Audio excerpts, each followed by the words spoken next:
And we got Dante looking like Jarrett Stidham. What's going on, everybody? Happy Friday, Friday night edition of Crew Talk Sports, January 23rd, 2026.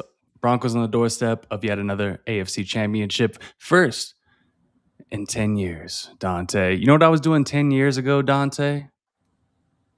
I can only imagine. I was up to no good. There was Oh, bad stuff going on. I can only But imagine. shout out my wife. Did meet my wife. The one good thing that came from a decade ago. No, we are here. We are enjoying this great Friday. Me and Dante rocking the headphones, rocking the shades for the Jarrett Stidham, the meme that has been going crazy in Broncos country.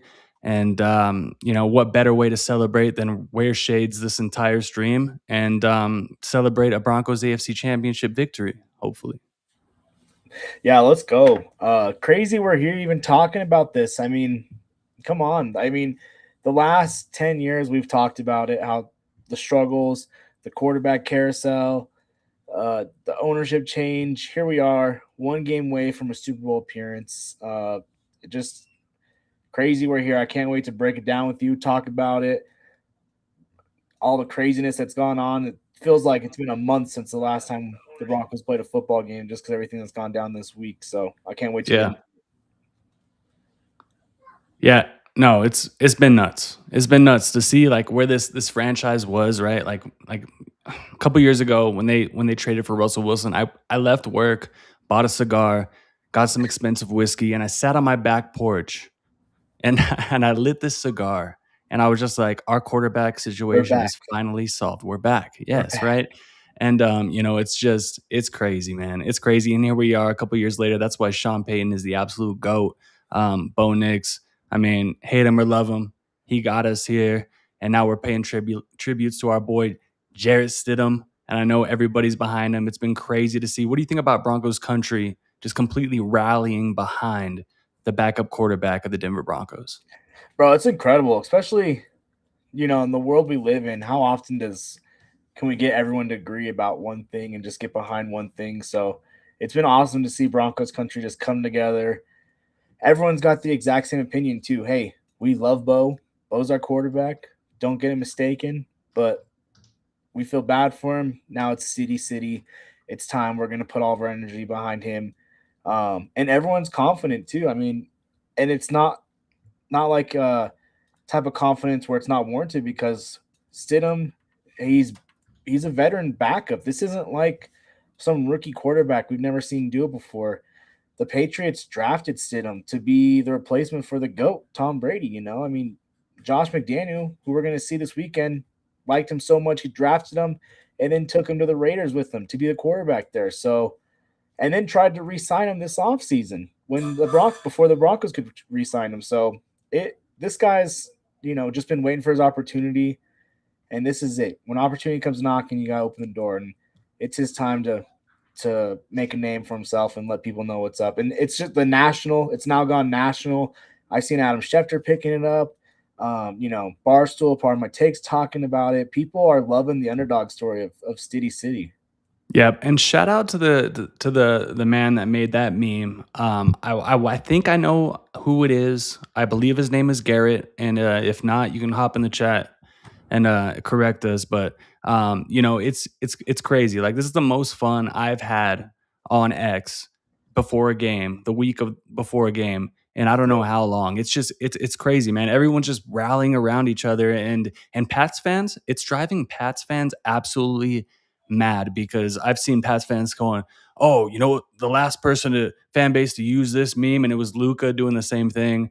Got gentlemen swept by Boston and blah blah blah." And I'm like, hey, first of all, you do not compare organizations of the Denver Broncos and the Dallas Mavericks.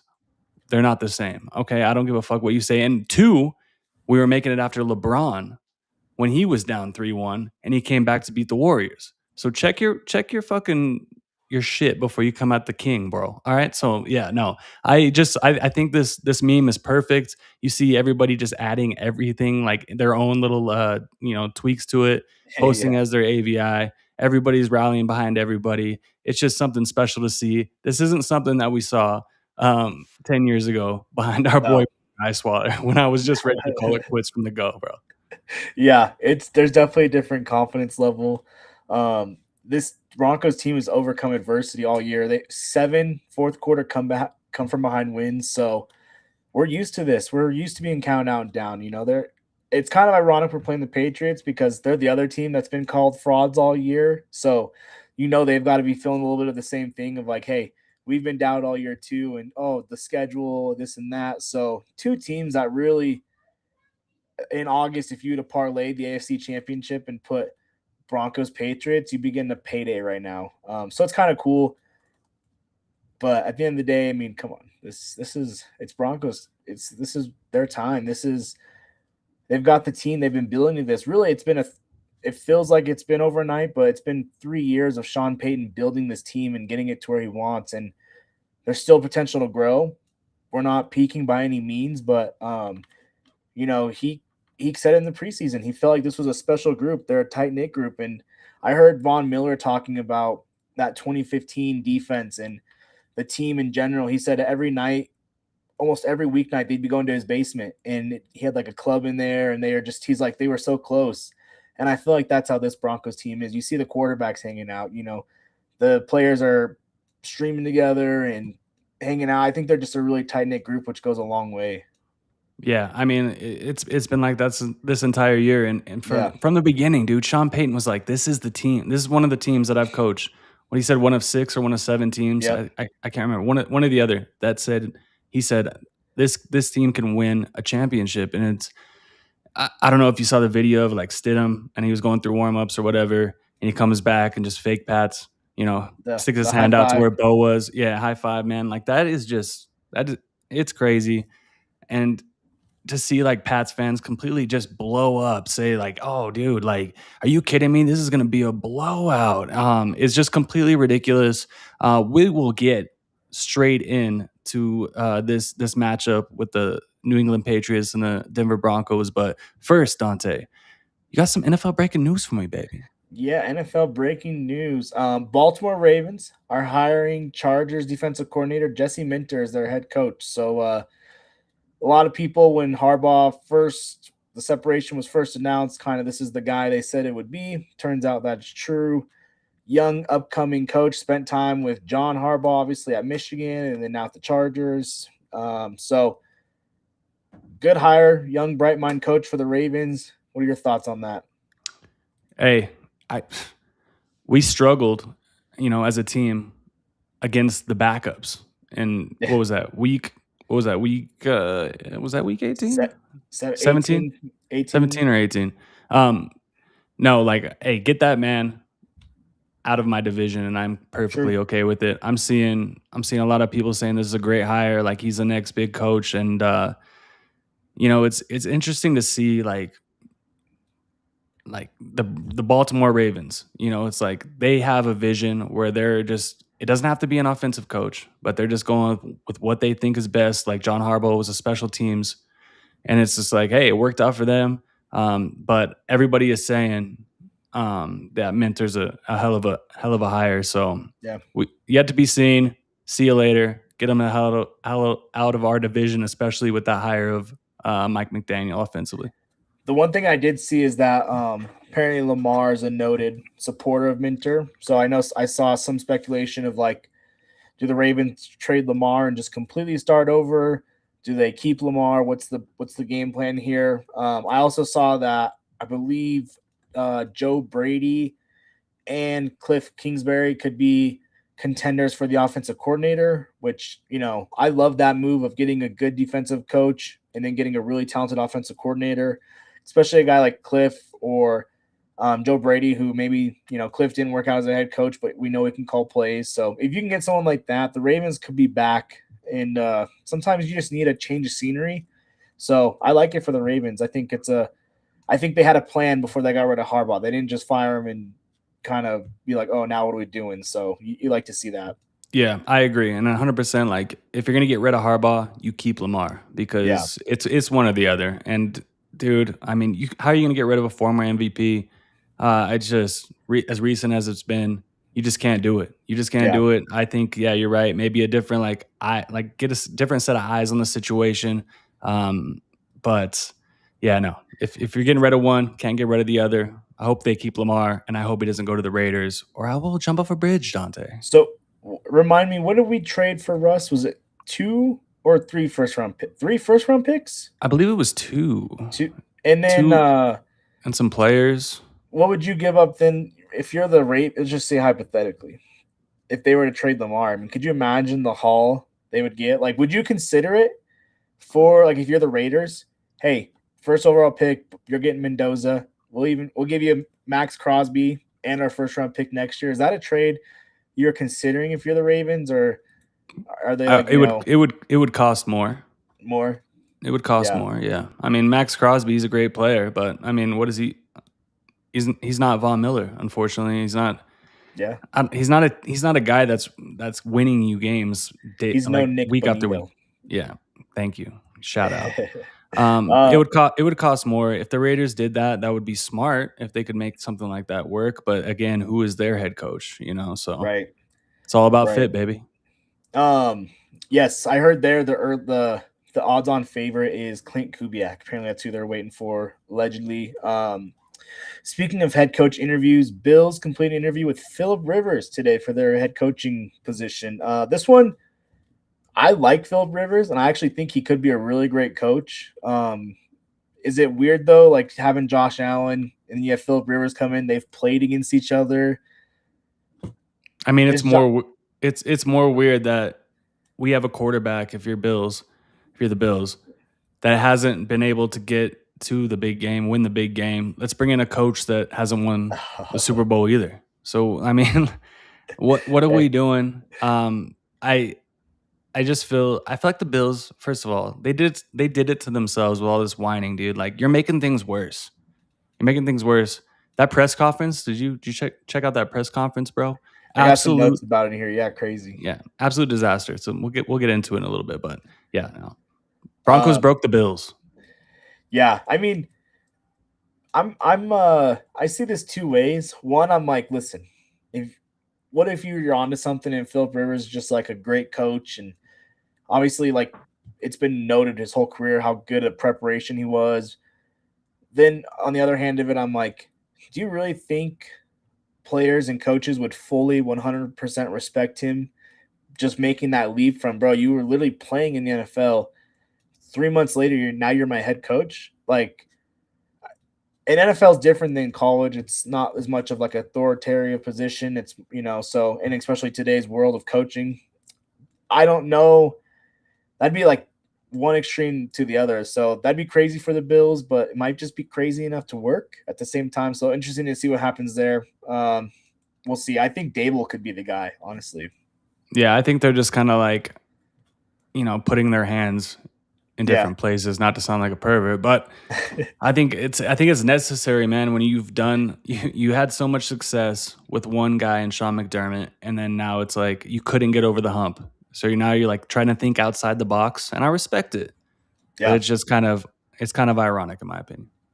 Um, Old friend Eric Bieniemy has been hired by the Chiefs to be their offensive coordinator, so he's back.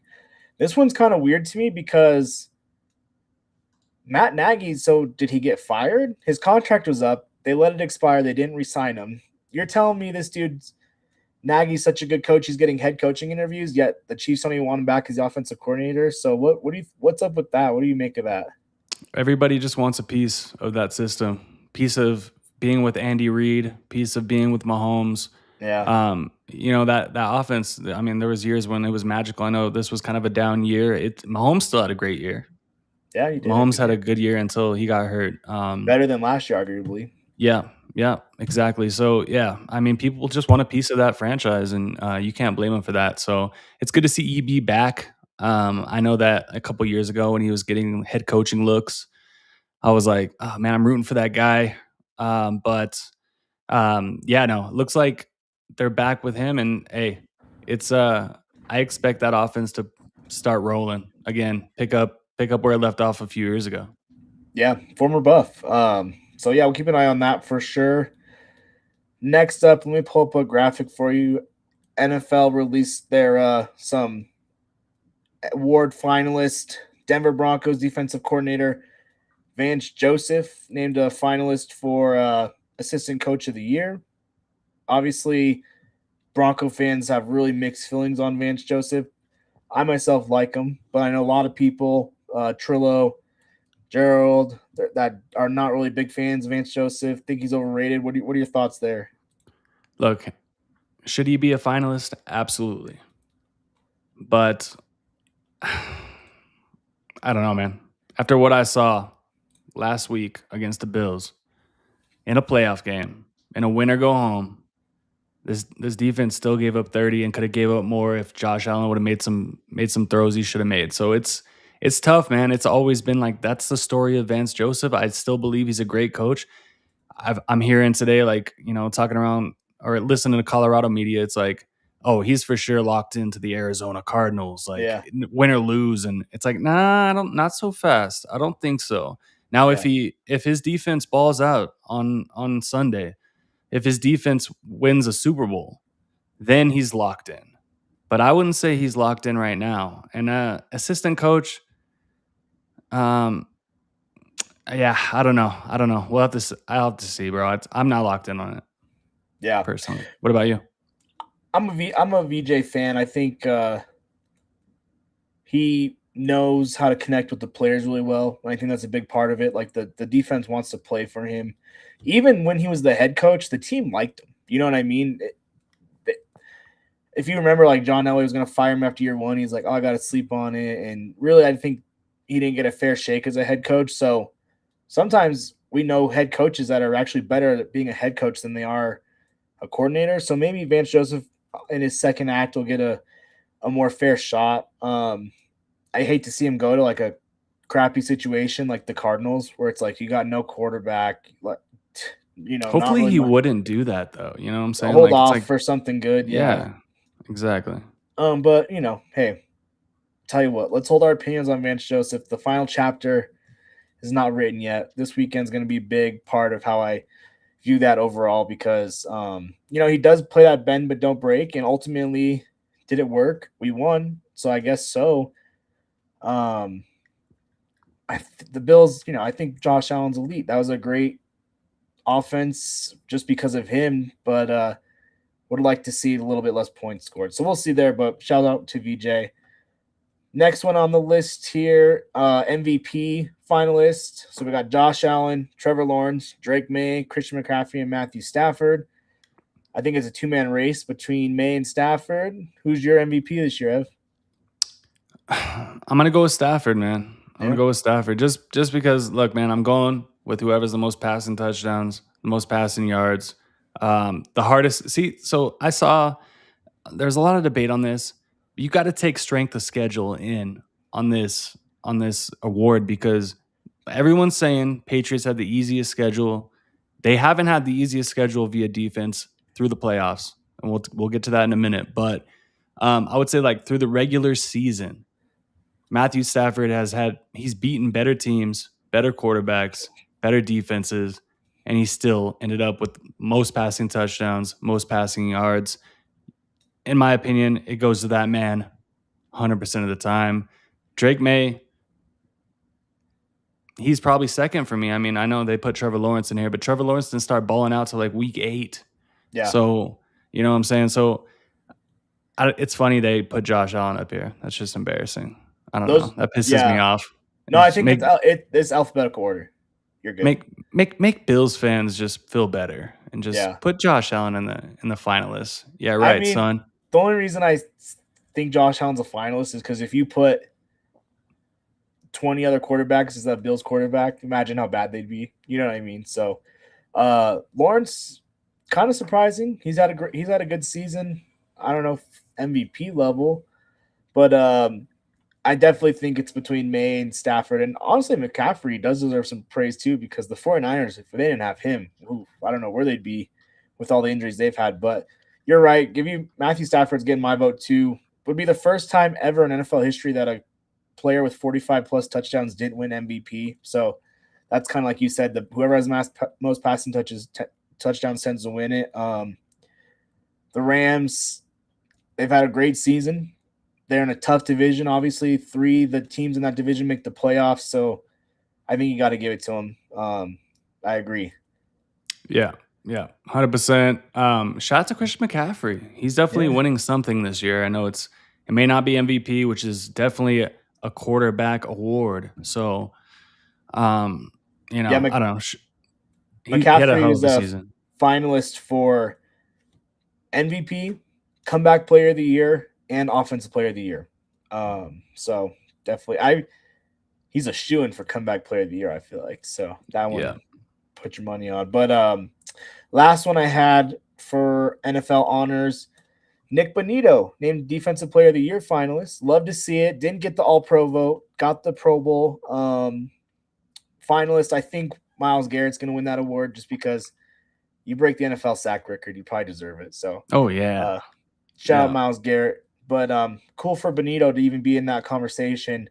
Obviously, last year we had Pat Surtain, defensive MVP. So back to back years, that's another feather in the cap for Vance Joseph, being able to say, hey, 2 years in a row, I've had defensive players of the year finalists. Yeah, no, agreed. And we should definitely go back to like who we were picking for these awards at the beginning of the year. I think me Yes. and Dom are riding TJ Watt, and I don't know if any of us picked the easiest one, Miles Yeah. Garrett. Yeah. Um, yeah, I don't know. Cleveland can't even figure out. Dude, coaches are canceling interviews with them. It's getting Yes. ugly out there in Cleveland, man. Yes. I think actually me and you have interviews for the GM spot over there next week, right? So in Cleveland. Yeah. Just breaking news. You heard it here first. Dante We'd do a better gets the job, I job tell you because I don't that. want it. Yeah. Um. All right. Next bit of news here. We talked about it a little bit. The Bills, that press conference, absolutely wild. Couple things I wanted to mention. At one point, owner Terry Pagula said, interrupted Brandon Bean when he was talking about the receivers and said, I'll address the Keon situation. The coaching staff pushed to draft Keon. They absolutely threw Keon Coleman under a bus during that press conference. Basically said that the reason Josh Allen has no receiving help is because the coaches picked the receivers, not the GM who's in charge of picking players. And there's also a video of being excited that Keon Coleman ran a slow 40-yard dash time because then it'd be easier for them to get him. So he kind of got caught lying in that situation. Another point in the press conference, the owner jumped in and said that the only reason they lost was because of a bad call. So just never in a million years would the Walter Penner group get on a mic and say some wild shit like that. So what were your thoughts on that press conference? I thought it was absolutely outrageous. I thought it was to a point where I felt bad for myself being a Broncos fan to where like the last what I mean before last year, Broncos were never in the playoffs since 2016. And I would always root for the Bills. I would Yeah, always root for the Bills agree. because I hated the motherfucking Chiefs so much. Yeah. But then to see this, then they lose. Oh my god, it's a questionable call. Is it a catch? Is it an interception? And then they go out and do this. Just makes them like dude, the fans are going crazy. I'm seeing I'm seeing legitimate lawyers in Buffalo saying, I will sue. I have enough info to sue the NFL. It is completely embarrassing, and I fucking hate the Buffalo Bills now. And I will never root for you guys again. And I hope to God you guys never win a championship because you're a cursed fucking franchise because your ownership handles the shit like this. It is embarrassing. All right, first of all, I want to go over that catch one more time. The catch interception, Dante. All right. All right. Is it ruled a catch? Is it or is it not ruled a catch if you survive the ground? You must survive the ground to Did complete wait, the I'm gonna catch. stop you right there. Did he survive the ground? He did not. Okay, I'm gonna survives stop the you there. ground. Okay, yeah. Okay, all right. If he had survived the ground, would it have been a catch? Yeah, yes. Yeah. Had he gained possession and survived the ground, If he had survived the ground and come up with it, would it have been a catch? the yes, Yeah. So this you see this all the time in the NFL where it's like DBs are coming over trying to rip the ball out, and if they rip it out on the ground, it goes flying. You know what I'm saying? Like that he did not have control going to the ground. He did not survive it. He got it here, taken from him. here's the way I look at it, and let me get it pulled up here. So let's say this happens, right? And McMillan turns over and he drops the ball. McMillan does not catch it. Is it a catch, or is it a catch and fumble, or is it an incomplete pass? If McMillan were to drop the ball and not complete the catch, that would be considered an incomplete pass Complete because pass, yeah. Cooks never had possession. Yeah. That's the way I look at it. Would it have been a fumble or an incomplete pass? So I think Cooks began to catch the ball, and as soon as he hit the ground, the ball would have popped up, but instead it just popped right to Jaquan McMillan because he was taking out the exact same time. Therefore, he had possession. And here's the thing: I've seen a bunch of fans online, Bills fans, and a bunch of Say it with people your chest, Dante. who have no Tell him. idea what they're talking about say, "Oh, it was a catch." I've seen a lot of NFL receivers, a lot of NFL cornerbacks, A lot of quarterbacks, Joe Burrow, Joe Kyle Burrow. Kyle Van Noy, Yes, absolute stud. a lot of people who Went on know. Pat McAfee, said that was an interception. Yes, So a quit lot of. crying. Why are we moving the goalposts for these little Bills fans? Oh, we're so cursed. I hate it, dude. I'm so tired of it, and I'm sorry I rooted for your team for the last 5 years. You guys are pathetic. The only one I haven't seen say it was not a catch is Josh Allen. He's been quiet on it. But dude, Deion Dawkins, uh I saw today Cooks was on some NFL show and he like doubled down that it was a catch. But here's the thing. If it was a catch, don't you think when after that play happened, he would have jumped up and been more adamant that he caught the Yeah. ball? He didn't Yeah. do anything. He knew Yeah. it wasn't a catch. And really, I never do this and I'll never do it again. But shout out to Nick Wright because he did say that. He said, he's like, this looks like the body language of a guy that knows he got deboed. He knows he got thrown out the club and he sulked over to the sideline. Like, dude, you catch game winning motherfucking pass, son. Signal first down. Yes. Yes. Like, Nothing. dude, no, he's not even arguing. Not even arguing. Like, No. dude, no, you got deboed out the club. Get the fuck out. And I'm sure there's gonna be a rule because the Bills are gonna fucking try to put another rule in. Oh, well, the DB goes down with the receiver and comes up with it. It's an incomplete pass. Like it's just Right. embarrassing, dude. I fucking hate the Bills. Fuck you guys. Did Enjoy Cancun. Did you see in the Patriots Texans game? Was it Patriots Texans where there was a very similar play, and they called it the same way, and everyone's like on the announcers were like, "Oh, the Bills are going to be watching this one closely." Every single example of a similar situation, there's the famous "Did Dez catch it?" There's that Kelvin Johnson one where he catches the ball and then puts it down.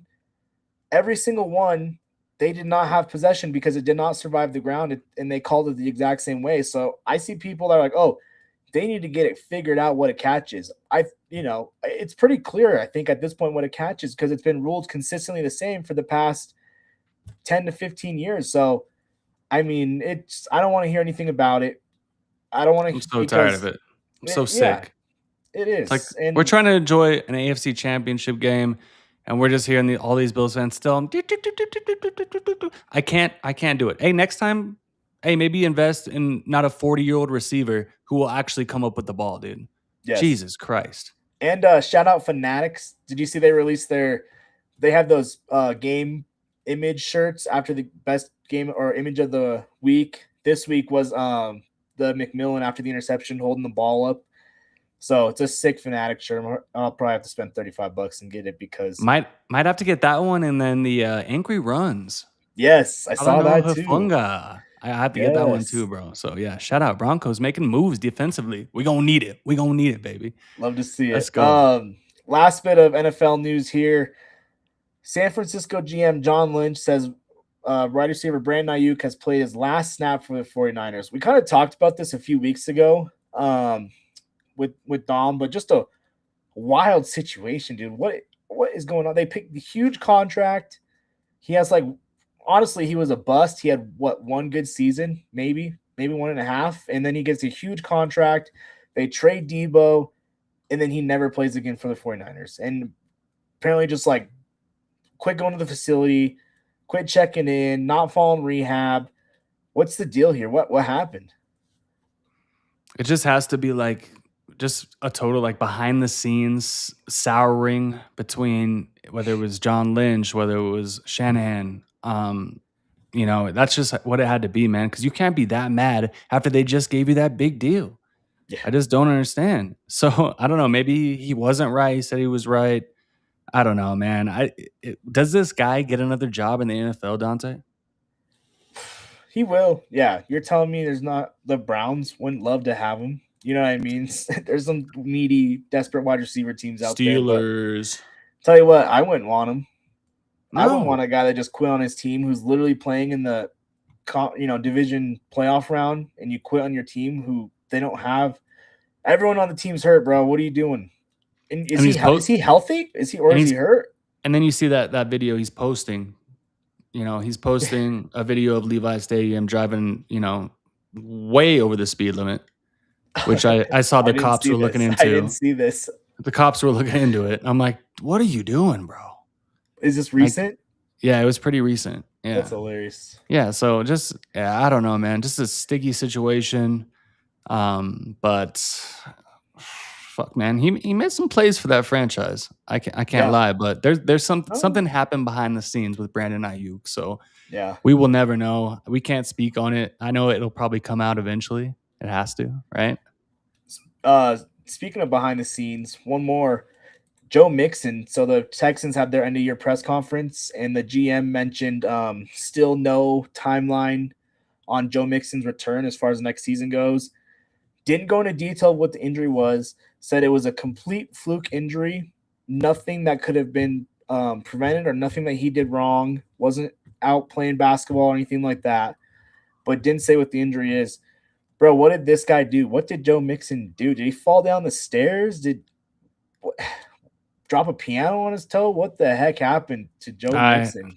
I have no idea, and that's coming from a guy that had him on his fantasy IR all season. Oh, breaks my heart, and I feel like an idiot, dude. To be honest with you, but man, I don't know. And he's Crazy. probably not coming back. So Dude, we'll find out eventually one day what it is. And I hope it's not something silly like, bro tore his ACL playing basketball. I hope it's not something like that. But we've seen freak injuries before. I forget which Rockies pitcher it was. Like literally was out of 2 months because he cut his hand making a sandwich. So life happens, I guess. But a crazy situation there. yeah, Um, cool. That's all I got for NFL breaking news. You want to get into the Seahawks versus Rams preview? yeah. Well, what you thinking about this game, man? Because I'll let you go first, but I want to tell you right now that I'm leaning Rams. But you go Yeah. first. Yeah, I've been back and forth on this one. So we got Seattle minus 2.5 at home. Over under is 46.5 points. Obviously, 12th man. Seattle's a tough place to play. These two teams split in the regular season. So one right? Is that right? They're 1-1 versus each other, I'm pretty sure. Yeah, yep. This will be the third time. Yeah, Yeah, third time. I don't know. Obviously, we just talked about how Stafford could be your MVP this season. Darnold, we've questioned him all year, but the Seahawks defense, they're really good. JSN obviously has been a stud, probably one of, if not, I think probably the best receiver in the NFL this season, arguably. So it's gonna be a great battle. Rams are getting healthy. They got Adams back, Puka, Kyron Williams has been coming on strong, Blake Corum. It's outside though, in Seattle. I don't know what the weather's looking like, but we've seen Matthew Stafford's a different quarterback outside. it's 43 degrees. All right. I mean, Kind of that's a overcast. day at So the beach compared to what we're in for this weekend here in fucking A, Denver. dude. Yeah, um, absolutely. so I can't wait honestly to watch this game. It's gonna be great. If I just go back to I just I feel like the Seahawks have the momentum right now and everyone's kind of on them. I even saw a feature today from on the story that like is the Seahawks the best team in ever. I'm like, what? They're like statistically they have they're like top 10 in all these different categories, offense and defense, but I'm not buying into it that much. I think the Rams are going to get the win here on the road. I think it's going to come down to Sam Darnold. Can he be clutch again, or is that turnover bug going to come back out again? I think when he tries to do too much, is when he fails. So I think the Rams, McVay, he's been there before. Stafford, been there before. I think that playoff experience is going to come back and help the Rams this weekend, help them get a Hmm. win in a high scoring game, if I had to guess. Really, you think high scoring? I think so. I think it'll be higher scoring. Two really good offenses, two underrated defenses. The Rams are underrated defense, anyways. I just want to shout out Mike McDonald. What a Yes. job that man has done with Sam Darnold, who I thought was just a Kevin O'Connell prodigy, like just another like, oh, I can make any quarterback work. We saw that this year. KOC, you can't make any quarterback work. You are a fraud. Shout out to my boy Josh. I hope you're listening, Vikings fan. No, dude, Mike McDonald, hats off to you, brother. Because Jesus Yes. Christ, that defense playing lights out to go and just whoop the 49ers ass like that. Like, Yeah. dude, unbelievable. Unbelievable. So I do think that it probably might catch up with them. I think this might be like, all right, Matt Stafford, are you a Hall of Famer? Are you not a Hall of Famer? Ah, you know, I'm with you though. I'm going with you. You go with the coach that has won a Super Bowl before, Yeah. Sean McVay, and you go with his quarterback who he won a Super Bowl with before.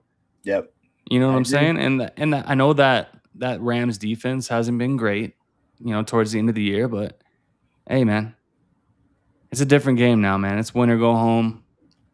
And like you said, I don't trust Darnold. Would you want, like, just hypothetically speaking, would you want hey, let's get a Seahawks Broncos rematch? Or would you rather just shoot the dice with the Rams? Bro, I I know was we're getting thinking way about ahead of ourselves, by the way. bro. Oh yeah, way ahead of ourselves. I was thinking about it honestly because I was like, it's kind of crazy how either we're gonna get Broncos Seahawks Super Bowl rematch, Patriots Seahawks Super Bowl rematch, Patriots Rams Super Bowl rematch. So either way, there's a high likelihood we're getting a Super Bowl rematch. Um, so it's just crazy that that's what the final four teams have come down to. But matchup wise, gosh, I don't know. Like, here's the thing that's scary about the Rams. They've got two good wide receivers. The Seahawks, they got JSN, but their other receivers are okay. Could you imagine what Puka would do to Riley Moss? Bro, I mean, that would be scary. So I feel like matchup wise, we probably would match up against the Seahawks a little bit better. Um, I'm really confident in Stidham. We'll get into it obviously of this for this game. But if we're talking Soupy, that's a different ball game. I just think the Rams, because of the experience and they've been the fact that they've been there before, it's gonna really help them out a lot. So I would probably rather play the Seahawks in the Super Bowl because I think the Rams are a pretty good team. Yeah, I agree with you. I agree with you 100%. So did you give me a final score for the Seahawks Rams? I'm sorry. Let me let me What do we got, Dante? People want to know. cheesy Come on, baby. cheesy score 27-24 Rams. But Safe. I Safe. think that could like we said, the spread's 2.5, so that's pretty. Oh, Seattle 2.5. But Mhm. we'll see if it starts raining though. I have a right to change my pick because Stafford in the Mm. rain Yeah. can't be. We don't trust that. Yeah, I'm not letting you do that. You're locked in, bro. So, um,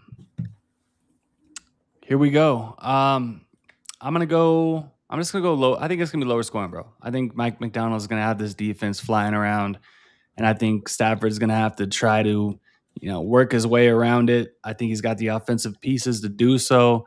Um, would they get that win last week, 20-17? I think this is like a 24-20 Yeah, Rams victory. and So we gotta admit that 49ers team was pretty banged up. So, you know, we'll take that game with a grain of salt as far as Seahawks being the best team ever. But yeah, yeah, that'll be a good one. yeah, yeah. So that's our NFC picks. Dante, do we have that? Do we have our little promo that we could play before we get into what is the AFC Championship? Is it there? Is it not there? It might not be there. And if it's not there, we can get right into it. So you just let your boy know. But Give me 2 seconds. If it's not, yeah, let's just get into it. I gotta reload it on here. okay, yeah, no worries. So let's go ahead and get into it, Dante. Broncos, Patriots, AFC Championship. Before we start, people on the streets are talking that you might be still looking to buy a ticket to go to this game. Is that true, Dante? Yes, I came on here Tuesday and I said I was one and done. The Bills game was enough for me. I can't wait to watch this game from my couch. It's Friday night. I'm scrolling SeatGeek. I'm checking Twitter. I'm looking at ticket prices, bro. I'm so hyped for this game. I'm talking myself into it. I'm almost happy it's gonna be so cold. I'm like, colder the better. I want to get like primal out there and just survive the elements. You know what I mean? I just so yeah. I'm looking. We'll see what happens at the end of the day. Um, you know how it is when you're at the game. You don't really get to see what's happening as much. So either way, it's gonna be a win-win watching it. But what about you? Tempting to go. I know you've been thinking about it. What do you think? Oh, we got our boy Ryan here. Let's Let's go. see. Perfect timing. Speaking of going to the game So kickoffs at 1. We're looking at 21 degrees. and 50% chance of snow, right? That's what I I'm not saw s- last. I'm It keeps changing. It keeps changing though. I'm not seeing any snow, but I'm seeing some wind. Ryan, we're trying to get you on here. Where you at? Was good. Can you hear us? We can't hear you. Bro, Ryan might be in Denver.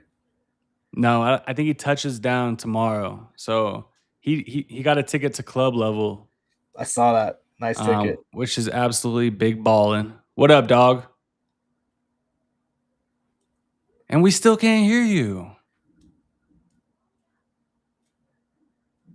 He's gonna try again, but yeah, no, I heard he got club level. So I'm Yeah. hearing Dante that $250 ticket I was offered is lower level. Ooh. So I Well, might hey, have when to you're EV vinyls though, you get I, hooked up. I might have to just pull the trigger, dude. How do I say no? I might be sitting with a guy I don't know, but you know what? The vibes will be high. Bro, you're gonna know it's gonna be you and 76,000 of your other best friends. You're That's gonna right. know everybody there. And okay, another thing, all the crying on Twitter about Patriots fans not being able to buy tickets. Listen, if you would have beat the Raiders, you would have been this game would be out there in Foxborough. So I don't want to hear no crying because Yeah.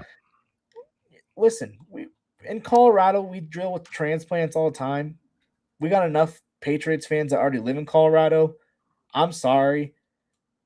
Good luck next year, but these tickets are for Bronco fans. We've And been waiting 10 years for this. yes, Okay? Like I said at the intro, 10 years ago, bro.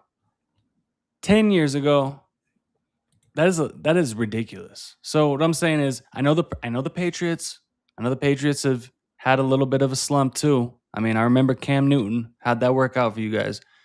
But we've been waiting longer, dude, and this feels like a fucking team of destiny, Dante. This feels like a Do, team of destiny, man. It's do you know who crazy. the Patriots quarterback was the last time we played them? Bailey Zappi. Yes. Ding ding And ding. he Bailey. and they won here Yes. in Mile High. So Yes. you're gonna tell me that they're gonna come in here and do it again with a second year quarterback. And hey, I told you, man. I told you earlier. Drake May is my fucking MVP runner up. He is. And if he goes off, if he goes in and he pulls off, he beats the Chargers defense, who is top 5 defense.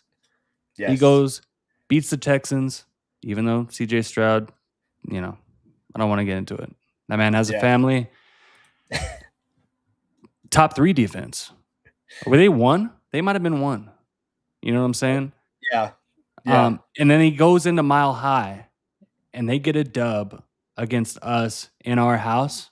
Then we have nothing to do but tip our cap to that man. Yeah. But do it. Seriously. But what do you think, man? Because I'm seeing real quick. I'm seeing a lot of people saying like on X, like, "Hey, easiest trip to a Super Bowl ever." Not so fast. This team has No. beaten some really good defenses, and capping it off with a really good defense to get to the Super Bowl. What are your thoughts on the Patriots? Just path to the Super Bowl in general. Honestly, I think Denver's had a tougher schedule, but than the Patriots, but two teams that really I saw a list today of some of the quarterbacks that the Broncos have played this year, and it's nothing really to brag about, to be honest. We missed a game with Mahomes, so we didn't have to play him twice. Um, Same with Herbert, we didn't have to play him twice. So it's not like we had the world's hardest schedule, but the Patriots have by far had an easier schedule. Mike Vrabel, love him. What an all time just fumble by the Titans to fire him. Honestly, I can't believe they would let him go. But the thing with Vrabel is he has not won that big game to get him to the Super Bowl yet. Those Titans teams, there was a couple of those Titans teams where honestly they kind of collapsed and maybe didn't reach their full potential. So we'll see if he can get them over that hump. Drake May, he's had some really good stats this year. I think he's first in the league in completion percentage, yards per attempt, quarterback rating, third in the league with 4,400 yards passing. So this is a young quarterback that's really carried that team. Their weapons are maybe underrated. Ramondre Stevenson and Travion Henderson, rookie. He's had a good second half of the season. They have Stephon Diggs, but Butte and Mac Hollins are not really great receivers. So kind of like a very similar storyline to the Broncos where we don't have the best receivers. We've got one good one, Sutton. We don't have the best running backs. We've got a young rookie one and then a vet, JK, who's out. And then defense. The Patriots have a really underrated defense. They are top 10 in every single defensive category. So this is a very similar team to the Broncos, which is why I thought they'd be a good matchup because But they're very I'll give you this. Okay, I'll give you this. And everybody's saying Stidham has no chance against this Patriots defense that has been eating. They went against the Chargers yes, offensive line that was ranked 30th in the league. And then they went against the Texans offensive line that was 27th. So two of the worst offensive lines in the league. Your defense ate, got pressure on the quarterback, and the quarterback fumbled, turned the ball over. This is a different O line here in Denver, and you're in our place. This was at yes, home with you guys. So just that's where I'm leaning in this whole game. Like we saw the crowd noise and the home field advantage of Empower Field rattle Josh Allen, where he was yes. missing wide open throws. So you're telling me that this kid, the second year quarterback's going to come in here, and I don't care. We're not talking about Jared Stidham. Jared Stidham is not even in this conversation with us right now, but you're going to come in here and do what Tom Brady couldn't do ever, ever. I don't see it. I 0 don't and see it. 4. Now, if this game was in Foxborough, I'd be leaning a whole different way, Dante. Would you? Oh, yes. Yes. So I think it's Even if we more. had Bo. Yeah. Yeah. I agree. I agree, man. I 100% agree, dude. I don't know your early feelings on this game, your gut. I've been feeling good all week. Um, but to have us be like 4.5, I'm like, dude, Broncos, all they do is win close games. Yeah. What am I missing here? What am I missing? Oh, we got Ryan. See where you at. Ryan, can you hear us? Let me see. Yo. Turn off your side button on your phone. Hello? Oh, Yes, right. we got you. What up, dog? What's good? What's good? Do I sound fine? I'm in the car. I was just at a Blackhawks game. You sound like you're in a car, but we can hear you. All right, good. I'll keep it close to me then. I'll keep the phone close to me. What's good, guys? Heard you pulled the trigger on some club level seats. Big baller Ryan's burner in the house. What's going Yes, on, baby? sir. Yes, sir. I pulled the trigger, dude. I was waiting all week. Devontae knows. You guys know. I Yeah. listen. I'm not trying to flex, but I could spend the money on the full price. But why not just wait and see the prices drop?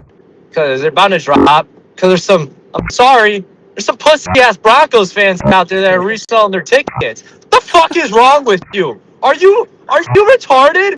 Why the fuck would you not want to go to this game? Are you fucking dumb? Like, That is that I is I think a I just saw just hundred. some got people talked on into X. going. That is Dude, a 100%. I just saw some people on X be like, yeah, unfortunately, I have to sell my tickets. We're in the 100 levels. What the fuck are you doing in your life on that day that you gotta sell it? Like, are things that bad? Like, they may be. If they are, okay. But like, really, really? So who Dude, cares? I'll take them. I'll take them, dude. So I'm glad I found some good seats because I thought I lost out on some like all right ones in the 500 levels for a decent price. I saw this. I was like, holy shit, I gotta take it. I didn't Yeah, even let you guys respond to me. I was like, fuck it, I'm taking this. I was yeah. feeling a little bit of stress because I told Ryan earlier in the week to hold off and wait, and then immediately after ticket prices skyrocket up, I'm like, oh man, I feel bad, but they've come down a lot It's enough that yeah. you got a good As soon value as people ticket. started seeing the weather, Ryan. Yeah. Yeah, That's what Yep. happened. Yep. I saw. Yeah. People saw the weather and they're bitch made, dude. I'm driving. It's like -20 over here right now, and it was wind. It fucking sucks. And guess what? It's gonna be warmer over there. I don't care. My mom was even like, "Oh, but it's gonna be cold and it might snow." I'm like, "Fucking good. That'll make it good. more fun." That's what I was Good. saying earlier. I hope it's colder than they're even saying because there's something primal about standing out there in -degree weather, Exactly. just screaming your chest out for the Thank team you you. love. Let's Thank you. go. Yes. I almost went to that Bears Packers playoff game. And people were like, "Oh no, it's too cold." I'm like, "Do you not get that fucking feeling when they're on defense and you're just yelling your fucking lungs out for them to kill the other team?" I was like, "You guys are so." I'm like, "Whatever, man. To each their own." I was like, "I don't care. I'm gonna spend the money. I'm gonna go. I'm gonna enjoy myself, even if it's just a tailgate and everything leading up to the game, and if everything's shit after the first drive." For like both offense and defense, I don't care. I'm paying even just for that little moment of the beginning. That's First what of all, that's what you they have to better have do. fucking pom poms. They better have those orange fucking pom poms They there were as doing well. towels I can last tell game. you, I can tell you, I can tell you, I can tell you they will. They will. Yeah. They know. They want to they want that whole crowd looking erupting like in the dude, they will. They're going to take care of us cuz they're the best owners in sports. Ryan, um I just came into a ticket too, lower level, so we're going to have to meet up at halftime. I'm going to Hey, pull the trigger. I was scared though. hey, I got that ticket as a placeholder because we both know, at least the last time I was there at Mile High, they're chill and they don't check your tickets and which levels you go if you go to the lower level. Well, at least they didn't when I went. Maybe playoff games is different. They have like Nah, the chauffeur or whatever they right, do right. is Hey, there. hey, Ryan, real quick. When you're club, you can do whatever the fuck you want, dude. you can, That's true. That's true. you can come down to the lower level. Hey, maybe sneak me up to club. You never Yep. know. Dude, yeah, well, I'm saying, like, I got that ticket. Like, I was going to get a 500 level just as a placeholder, and I was just going to take a quick scan, especially since I'm going as one person. If I could snatch something lower level. Um, But I mean, I'm in a good spot now. So, but I mean, we'll be able to find something. There'll be like 2 seats together. We can just look on like Game Time to see which ones are still available from some bitch made ass people that decided not to show up to the game. Yeah, yeah, I agree. Like come on. I mean, we heard before the Buffalo Bills game, fans might be selling their tickets. It was still loud. I think this sucks now because it's cold as shit. And I'm not gonna lie to you, Ryan. I was one of those people, bro. I was like, I don't want to go now, man. Like, I don't even have fucking snow pants. But you know what I'm gonna do tomorrow, Ryan? I'm gonna go to a fucking snowboarding store and buy a snowsuit and go to the game. So, You think I should get one? dude, it's cold, bro. It's cold. But I'm gonna bring hand warmers and toe warmers. So if you need some extras, bro, I got you. All right, but yeah, I was wondering what I should do if I should bring like heated gloves, like the Yes. battery powered ones if those Yeah. can get it. Yeah. Bring it, bro. It's cold. I Yeah, got a I'm heated excited. jacket. That's a game changer too. Heated Yeah, jacket. I have one. Can I get that in with the battery? Yeah, there's if you go on the Empower Field website, it gives you the specifics. There's like some battery size restrictions, but bro, I'm pretty sure if you bring a heated jacket, what security guard is gonna be the asshole that's like, sorry, you can't wear that? It's like, all right, I'll just. I brought like this little camera that I have. I'm gonna be recording, boys. I need to record from my own experience. I need to be able to relive this thousands of times, even if the game goes south. I don't care. And I've gone into multiple NFL stadiums and I bring like a little extra battery pack with it, and they don't notice a fucking thing. I haven't even showed it to them. Like I just walk through the metal detector within my pockets and it doesn't go off. Yeah. Yeah. Well, hey, Ryan, hit me up on Saturday as soon as you get in, bro, and we'll try to link up at some point. But if not, we're gonna link up at the tailgate. What are you talking about? yeah. Okay. All right. Tailgate, I got you, man. We got a good I'm one. gonna get there early. Yeah. But what time are you trying to get down there? I'm gonna get there like 9 a.m., dude. Are you shitting me right now? Dude, I love it. No, bro, get there early. Trust me, and plan on getting in the stadium seriously an hour before kickoff. The lines were miserable. It's gonna be -3. Bro, Yeah. that's drink enough that it don't matter. Yeah. Dante, Yeah, hey, Ryan, will you talk Dante into buying a ticket and tell him to quit being a pussy? Bro, you know I'm a morning of kind of guy. That's when I get the best value. I'm prepared to wait this out. So exactly, he's ready to wait it out, which is fine. I kind of, I'm traveling, so I kind of wanted to have something there because I've been telling people all week, like, oh, where are you sitting? I'm like, well, I have my plane ticket. I don't have my game ticket yet, and I was just like, yeah, I should probably get that soon. So I need to just pull the trigger on something secure first. Ryan, me and Ev were just getting into the game preview. Real quick, do you want to just tell us? You got any thoughts on the game? Any keys? Any previews? Anything you want to share real quick?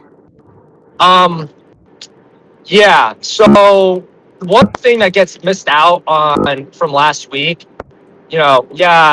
defense forced 5 turnovers. They were fucking shit. Besides that, they were awful. They were fucking terrible, dude. They got shredded. James Cook raped them. Excuse my language. Like, they got killed. And if it wasn't for Josh Allen fucking up some passes, some wide open passes, the Broncos lose. But yeah, I'll give them credit for the turnovers. Those were crucial.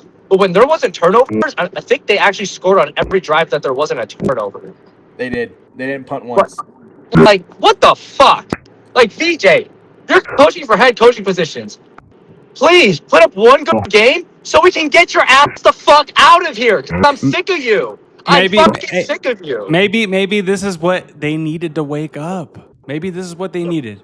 They've been doing this shit for the past 3 years with VJ, dude. I still remember. I know. We know. I still remember at the fucking Bears Broncos game screaming my lungs out at VJ, dog. Everyone was like, what the fuck is wrong with this guy? Like, who is Vance Joseph? I'm like, a terrorist. That's who he is.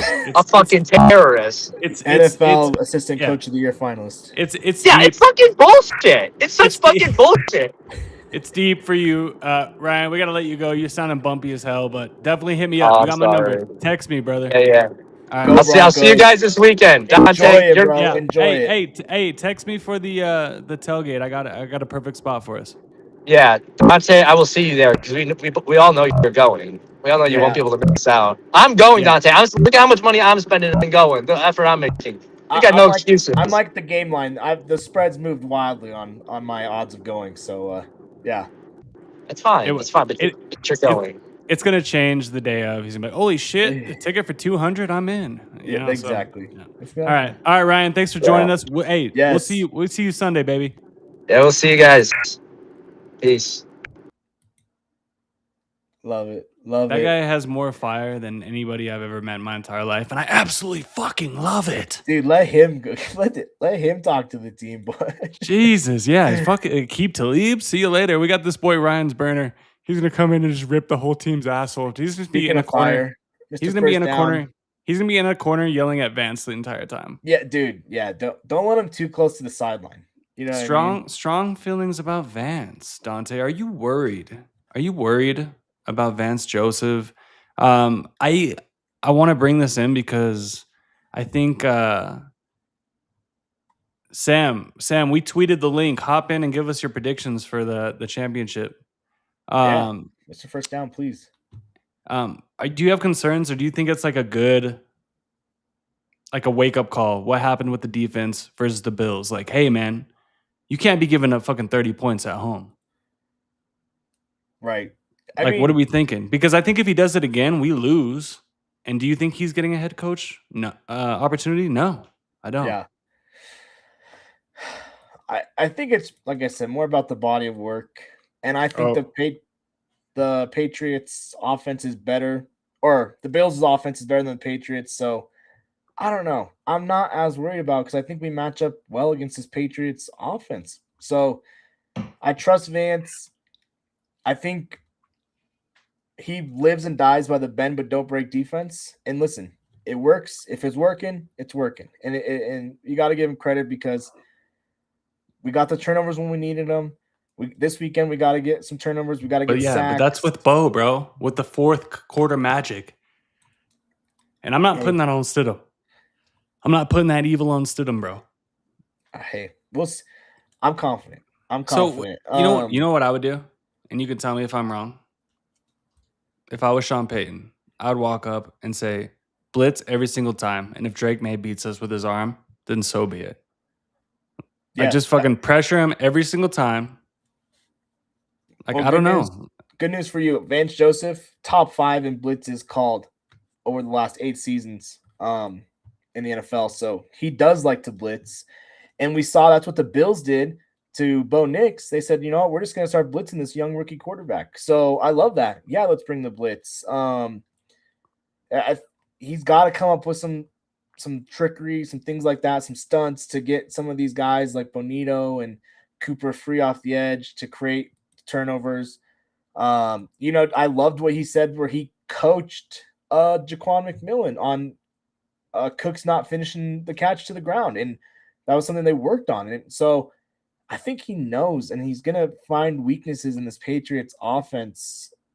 The Bills, that was a bad matchup for us, I think, just as far as James Cook running back style, that offensive line, Josh Allen, mobile quarterbacks, which we got Drake May is a sneaky, underrated mobile quarterback. Mobile. Yeah, he's 400 very plus mobile. rushing yards this year. So, but he's not Josh Allen.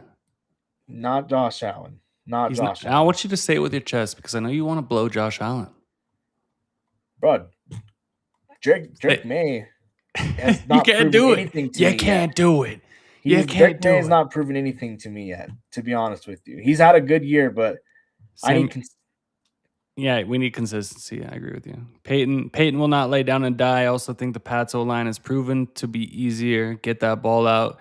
Get your turnovers. Yeah, agreed. Yeah. Sam, and I don't know if you're just tuning in, but bro, I saw Patriots fans talking about their rookie left tackle Campbell, who I'm a big fan of, saying, get ready to learn guard, buddy, because he can't hold the edge. Well, guess what? I got bad news for you. Nick Bonito's coming into town, and Jonathan Cooper, who's actually almost just as good as Nick Bonito and one of the most underrated edge rushers in the NFL right now. So if you got a tackle that can't hold his own, good luck. Yeah. I don't know. So real quick, before we get into our breakdown here, let me get you some quick news and notes on this game.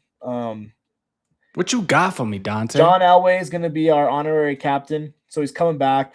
This is crazy. Elway hasn't really been back since the whole ownership change and everything like that. So, Real quick on I, that one, would you rather have Elway or would you rather have Peyton Manning? Peyton Manning, Me too. What the and then Tim fuck? Tebow, and then John Elway. But Tim hey, Tebow, that's nasty work. That's bro, that's Elway's getting a little bit of love right now because his new documentary. It's a great watch, honestly. Good to have him back. that's irresponsible for you to say that. And Hey, I will never forgive you. Ever. I know. Are you kidding me? All right, continue. Sorry. Patriots are going to have Adam Vinatieri back to be their honorary captain. Um, I mean, John Elway, Adam Vinatieri. Give me Elway for So sure. was Vinatieri the kicker for the Patriots team that lost to us in to go to the Super Bowl in 2016? I Pretty no. sure. By that point in time, he was with the Colts. Ooh, that's gross.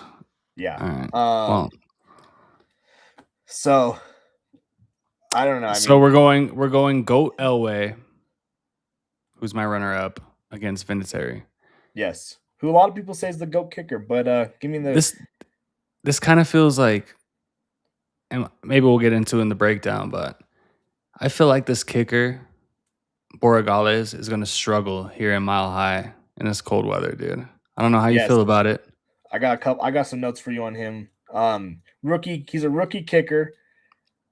3 for 3 in the playoffs, but he missed 5 field goals this year, and he's missed 3 extra points. I can guarantee you he's never kicked in the environment he'll be kicking in this weekend.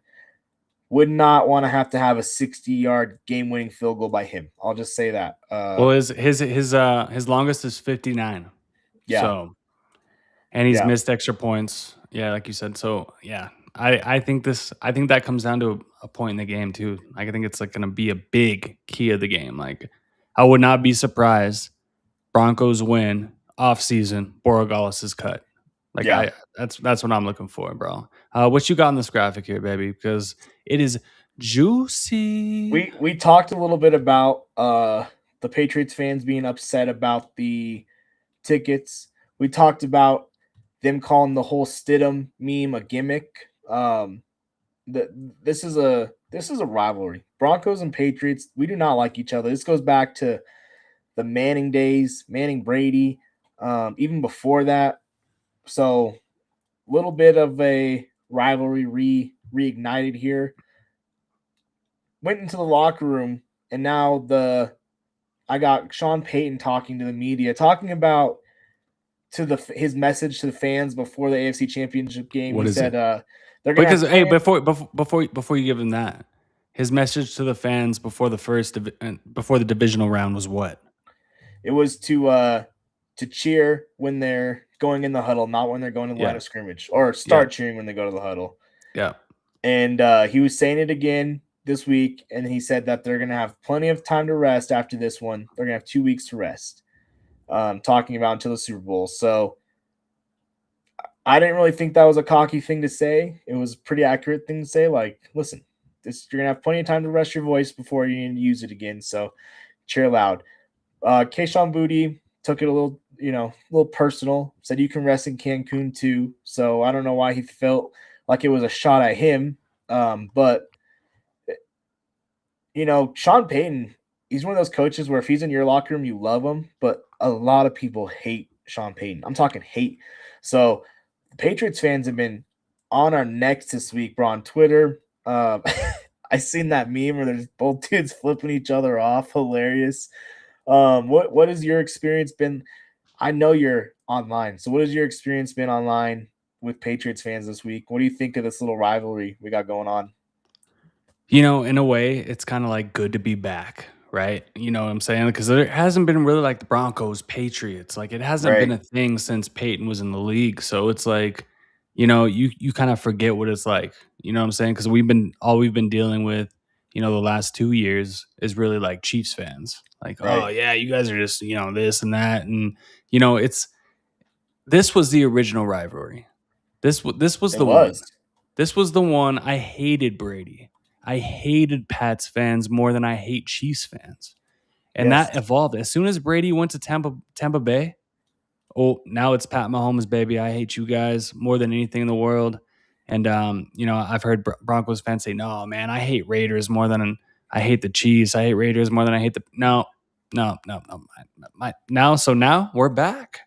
Here it goes, full circle, Dante. Full circle, man. It's crazy to see. It's just you love to see it. I mean, hey, we're in this position. Has it not been like how your team's doing well and winning?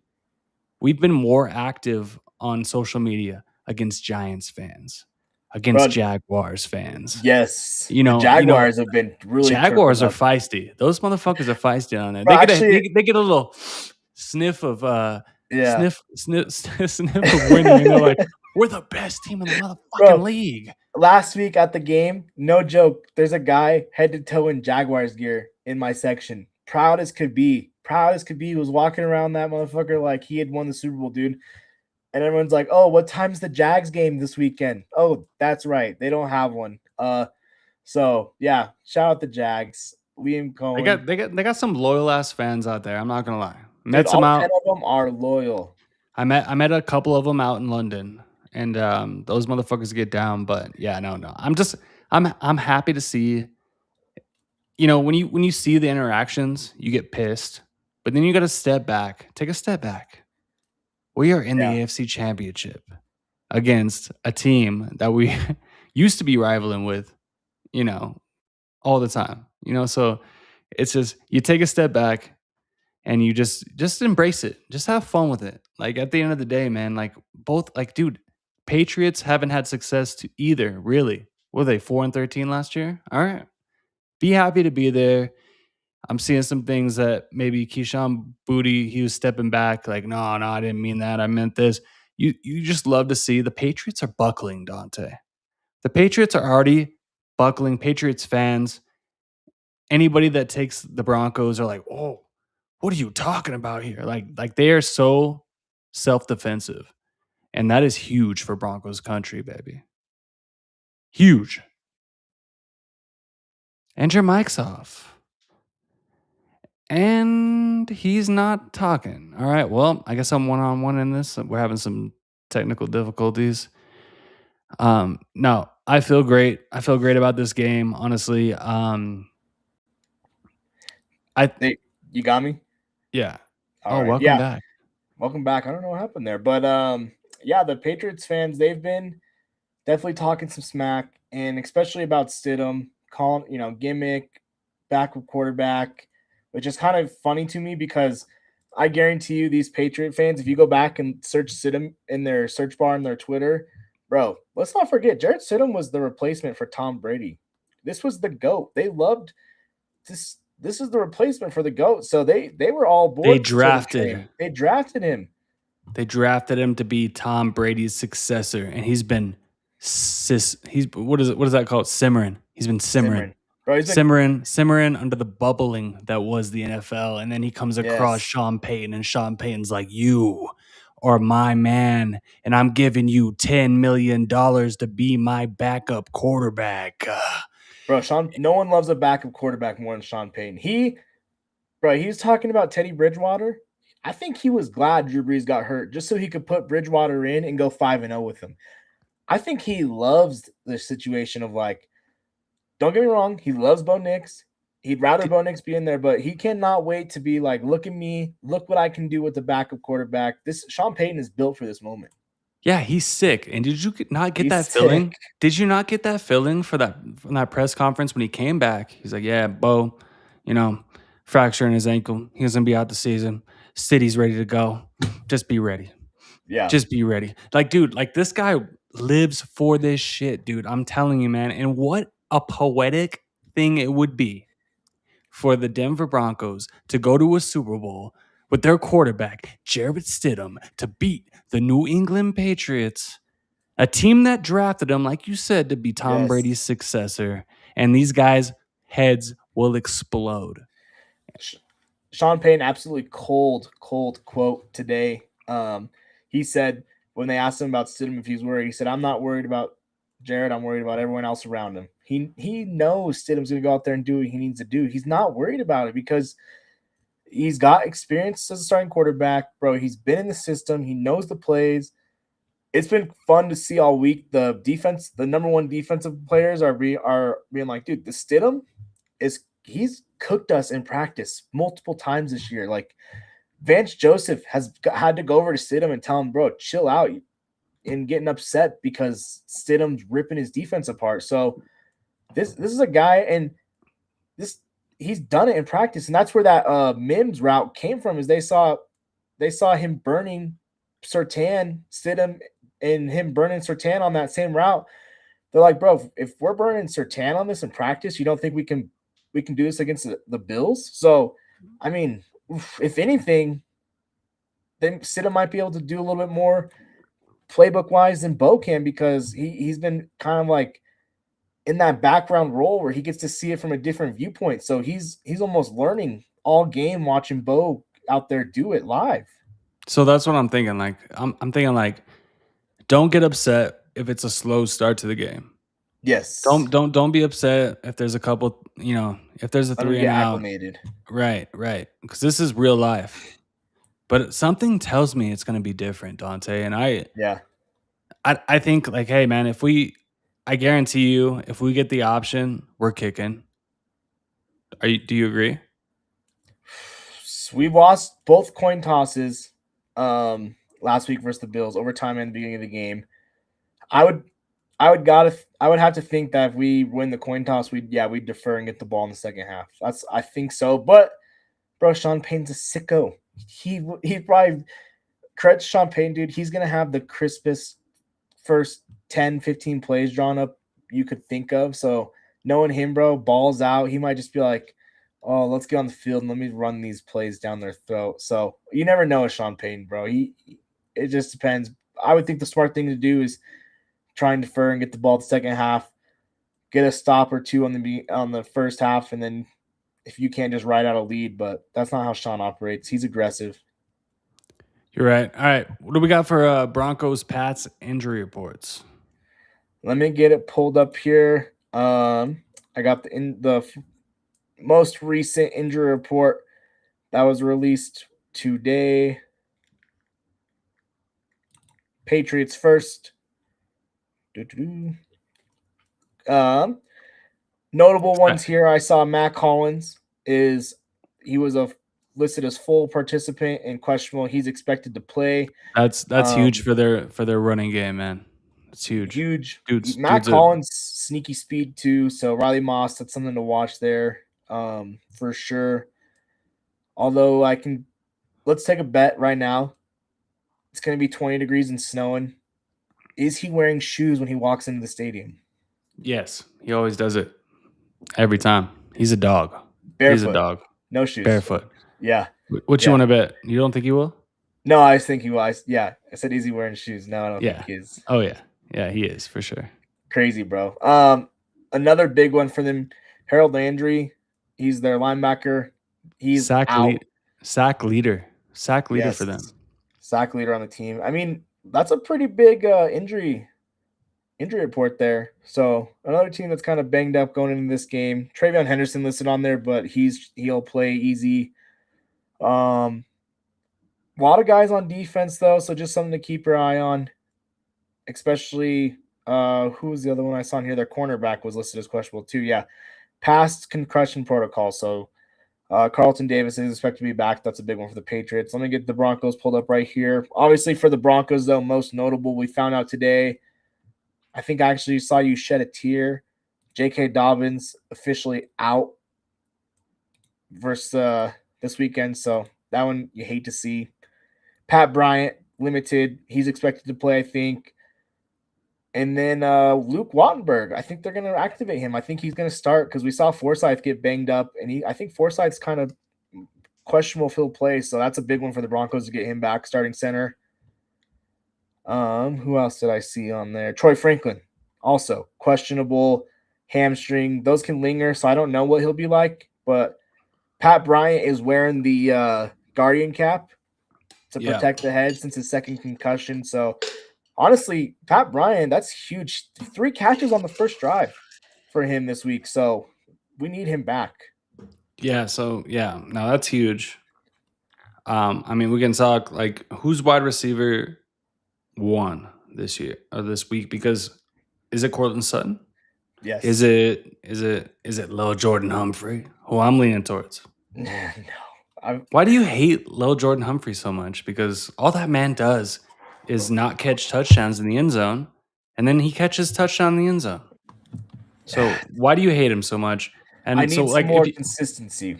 if you were calling, all right, who's our starting wide receivers this week? It's gonna be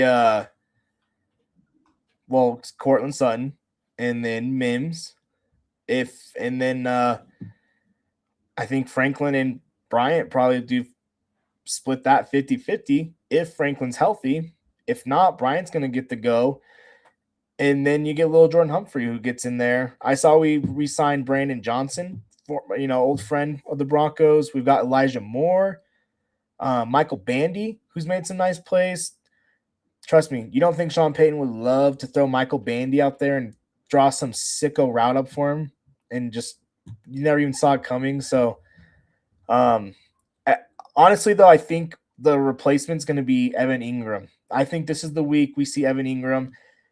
We've talked all year about how the Broncos, or Bo Nick specifically, he's much better against man defense than he is zone. We saw the Bills play almost exclusively zone defense last week until the second half when they had to start blitzing. But the Patriots, I think, are going to do a lot more man because it's Stidham, which means you're looking at your first read, which is going to be Cortland Sutton or Evan Ingram. So I think these are two guys that are going to have to step up to help Stidham. And, listen, Cortland Sutton, you're our number one receiver. Last week, he was getting double teamed almost all game until they started blitzing, and then they couldn't do that anymore, and then we saw him going off. So I think we're going to see a lot of Sutton early and often.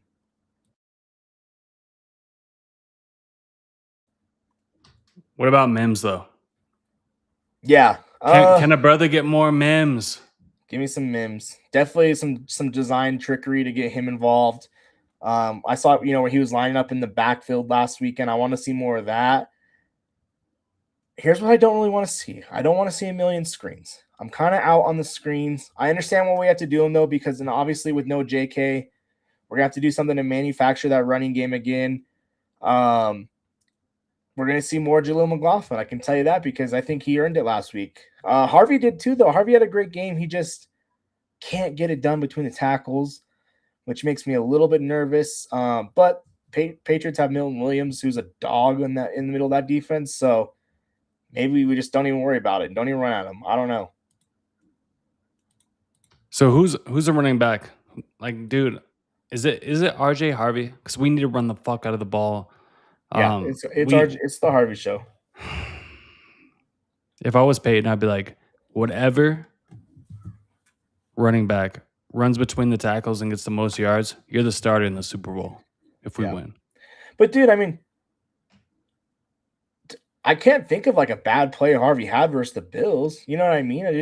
They weren't even like. I think Sean Payne's honestly like, listen, I'm not even going to give you the opportunity to have a bad play because I'm not going to set you up for failure, which I can appreciate. Like, listen, if we know Harvey's not going to run up the ball, run up between tackles, then let's just not even do it. And I think that's what Sean Payne's motto was. But we don't have Bo now. And Stidham's not going to give you 12 carries like Bo did. So we're going to have to figure that out for sure. Are you surprised J.K. Dobbins isn't playing? When I saw him practice 2 days in a row, I thought he was back for sure. I was shocked to see him not playing, to be honest with you. Do you think he tested it out and just was like, I'm not there yet? Or were you surprised?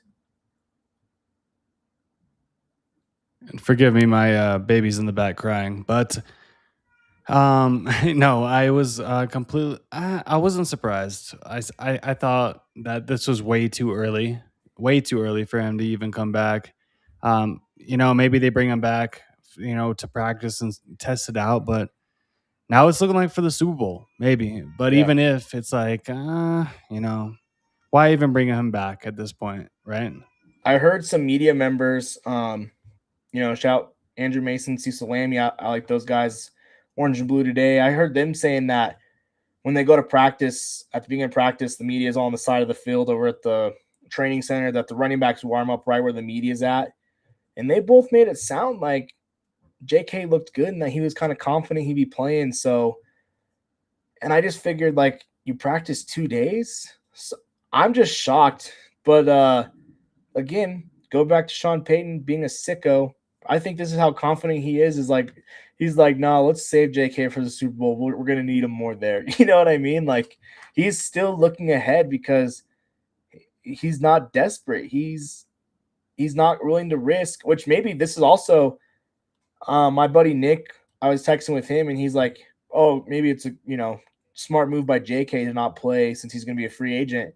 Maybe it's a smart move by the Broncos being like, yo, we want you back next year, JK. So let's not push it and ruin it for next year because we want you back. So I don't think it was JK's decision to not play, though. I'll say that. I think the Broncos, like they're being smart with Bo. I think they're thinking long term here in big picture. Yeah, I agree. I don't know. I don't know though. I don't. Maybe it is. Maybe it isn't. It's hard to tell.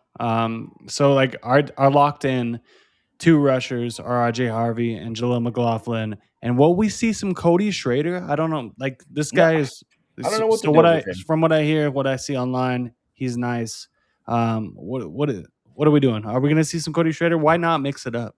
Bro, the way I look at it is Harvey and McLaughlin are the same type of running back, pass catcher, scat back. So is Bidet. So give me Schrader that way can at least run up the middle. You know what I mean? That's kind of his game, right? He's a hard nosed downhill runner. But here's the thing, bro. Do you want Cody Schrader? Do you trust him in the AFC Championship when we haven't seen a down of football from him all year? Is that the guy you want handling the rock? So maybe that's a little bit of it too. Of like, let's just not get crazy. So I don't know what the deal is there. It's obviously they saw something in him, they signed him, and they brought him in to the active roster for a game. So I'm not sure what the deal is, but at this point, it doesn't hurt to try. I really don't want to see Bidet in there, though. I mean, he was nice in preseason, but he's just done nothing since to impress me. He's in on third downs a lot. They love him as a blocker. I understand, but he just every time he gets the ball, you're holding your breath, and he gets 2 yards. So I just don't really need to see much more of that. Might be. I don't know. Might be better. I don't know. Whoever we need somebody that can run between the tackles against this defense. Like we just can't. We can't. I mean, do you think? First of all, what do you think about Evan Ingram for this game though?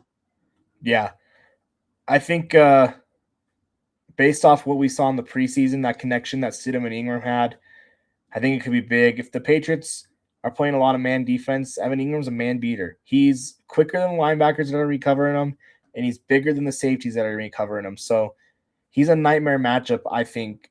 I don't know what the deal is with him and Bo. I don't think it's anything like to be overthought. I don't think it's a bigger issue than just I think Bo looks for the guy who's open and he makes multiple reads. I think Stidham's going to be making quicker decisions and kind of just, hey, this is who the play is designed for. I'm making 1, maybe 2 reads, boom, boom. So that's going to bode well for Evan Ingram. I think they're going to have to draw some stuff up for him, though. I really do. If you're the Joker we brought in, and remember the hype, dude, I honestly thought Evan Ingram was going to be like a top 3 tight end in the league this year. He was the biggest miss for me as far as what I thought would happen all year. So I would love to see Evan Ingram have a bigger role in this game. Yeah, no, I think it's like more of like Bo's game. More of Bo's game is getting out of the pocket, throwing on the run. What are we going to see when he steps up in the pocket? Jarrett Stidham stepping up in the pocket, letting a play develop. He's going to hang in there. He's going to take shots. Yeah. But you're going to get more of Evan Ingram, Yeah. over the middle of the field. So I think we're going to see more plays over the middle of the field. Is that Sutton? Is that Ingram? Yeah, I think so. Because like we saw in the Buffalo game, Sutton didn't get going until the end. So yeah, I don't know. It's going to be a different looking offense, I think, because it's just Jarrett's more of a, your prototypical like pocket passer. And then Bo's like more of like you're just on the run, kind of, he can throw from the pocket, but he doesn't hang in there. Do you think the Patriots have any advantage as far as the fact of like McDaniel knows Stidham? Do you think that helps them out any? Do you think it helps the Broncos out any Stidham knows McDaniels. He's gonna know maybe some of the stuff that they were trying to do with him in New England and with the Raiders. Do you think it's been 4 years? It doesn't matter. Or what do you think? Anything there? Yeah, no, I don't think it matters. I think this game comes down to the trenches, bro. Yeah.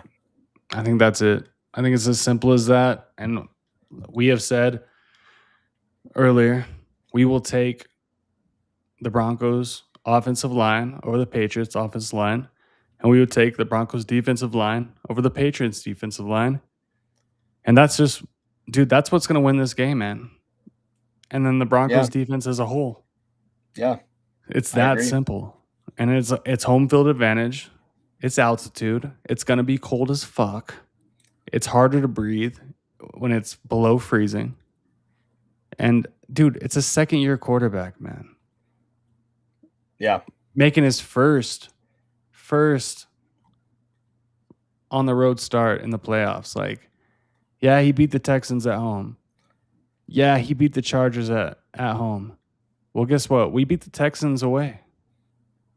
And yes, we lost the Chargers away. Yeah, well, that was the beginning of the season. All right, everyone's filling each other out. But we beat the Chargers too, and I don't give a fuck about the backups. Whatever. Whatever.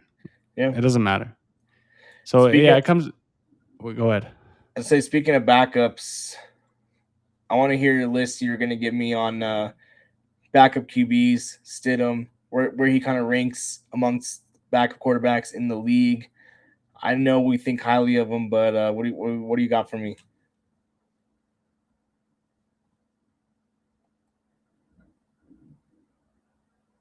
And you're on mute. And he's muted again. All right, so I want to run through these with you because everybody's just counting out Jarrett Stidham. But I want to run through the league's backup quarterbacks. And I want you to tell me if you take them over Jarrett Stidham. Being a Bronco fan, knowing what you know about Jarrett Stidham. No bias here. Give it to me. I'll shoot you straight.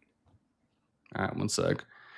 Because I went through this list and there's maybe two. I think I got two. So we'll see. We'll see if you get more than me. All right, Kirk Cousins. Give me Stidham just because I think Kirk's still hurt from that Achilles injury. What did you say on that one? I took Kirk. Okay. Jacoby Brissett. Oof. It's hard. Give me Stidham. Jacoby. I took Stidham. You don't have to explain yourself. They never won a game with him. Yeah, exactly. He throws a lot of yards. That's it. Tyler Huntley. Snoop Huntley. Give me Stidham. He can't throw the ball. I agree. Mitch Trubisky. Stidham. Yep, I agree. Andy Dalton. Stidham. Yep, I agree. Tyson Bagent. He's a baller. Give me Stidham. Yep, I agree. See, this is my other one. Joe Flacco. For one game, I can see that argument for Joe Flacco. But I feel like for this game where you're going to need to use your legs, give me Stidham. I feel like Flacco's a statue. See, that was my second one I would take over Stidham. Our next one, and for you guys just tuning in, this is backup quarterbacks in the NFL that we would take over Jarrett Stidham. Dylan Gabriel. No. Yeah, Jarrett Stidham. Joe Milton. Stidham. Yep. Kyle Allen. Who? Exactly. Jarrett Stidham. Malik Willis. I was kind of on the fence. I was kind of on the fence with this, but I don't trust him. I don't trust him in no AFC Championship over Stidham. Yeah. Yeah. Give me Stidham, but that's Malik Willis had a good couple games this year. Could be possibly headed to Miami. I saw the coach they hired from the Packers might be bringing him over there with them. So, but give me Stidham. Yep. Davis Mills.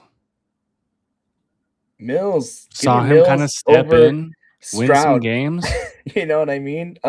Davis Mills probably should have stepped in that game against the Patriots. Maybe they would have Yeah, won. yeah. That's a really tough. I think that's a very comparable comparison, honestly, because Mills is a smart quarterback. He doesn't usually make too many mistakes. You're not taking. Come on, cut to the Give me chase. give me Stidham.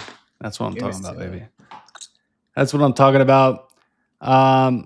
Riley Leonard for the Colts. Stidham. Nick Mullins for the Jaguars. Stidham. Gardner Minshew for the Chiefs. Stidham. Not a Minshew guy. Trey Lance for the Chargers. Stidham. Jimmy Garoppolo for the Rams. Stidham. Kenny Pickett. I don't even have to say the team. That's actually just gross. I don't even know why I kept him in here.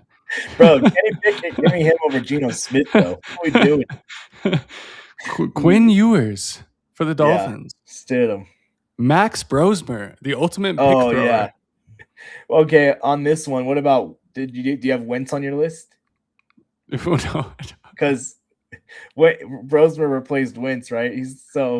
Yeah, so I'm bad. taking Stidham over both of them. Yeah. Josh Dobbs. Stidham. Spencer Rattler. Stidham. Jameis Winston. Don't get sick. Oh, All right, we're talking okay. about a big game here, not like a Okay. regular season. Fuck around. I love Jameis, but come on. Hey. He's Jameis literally gets back interviewing pocket. coaches right now. No, Dante.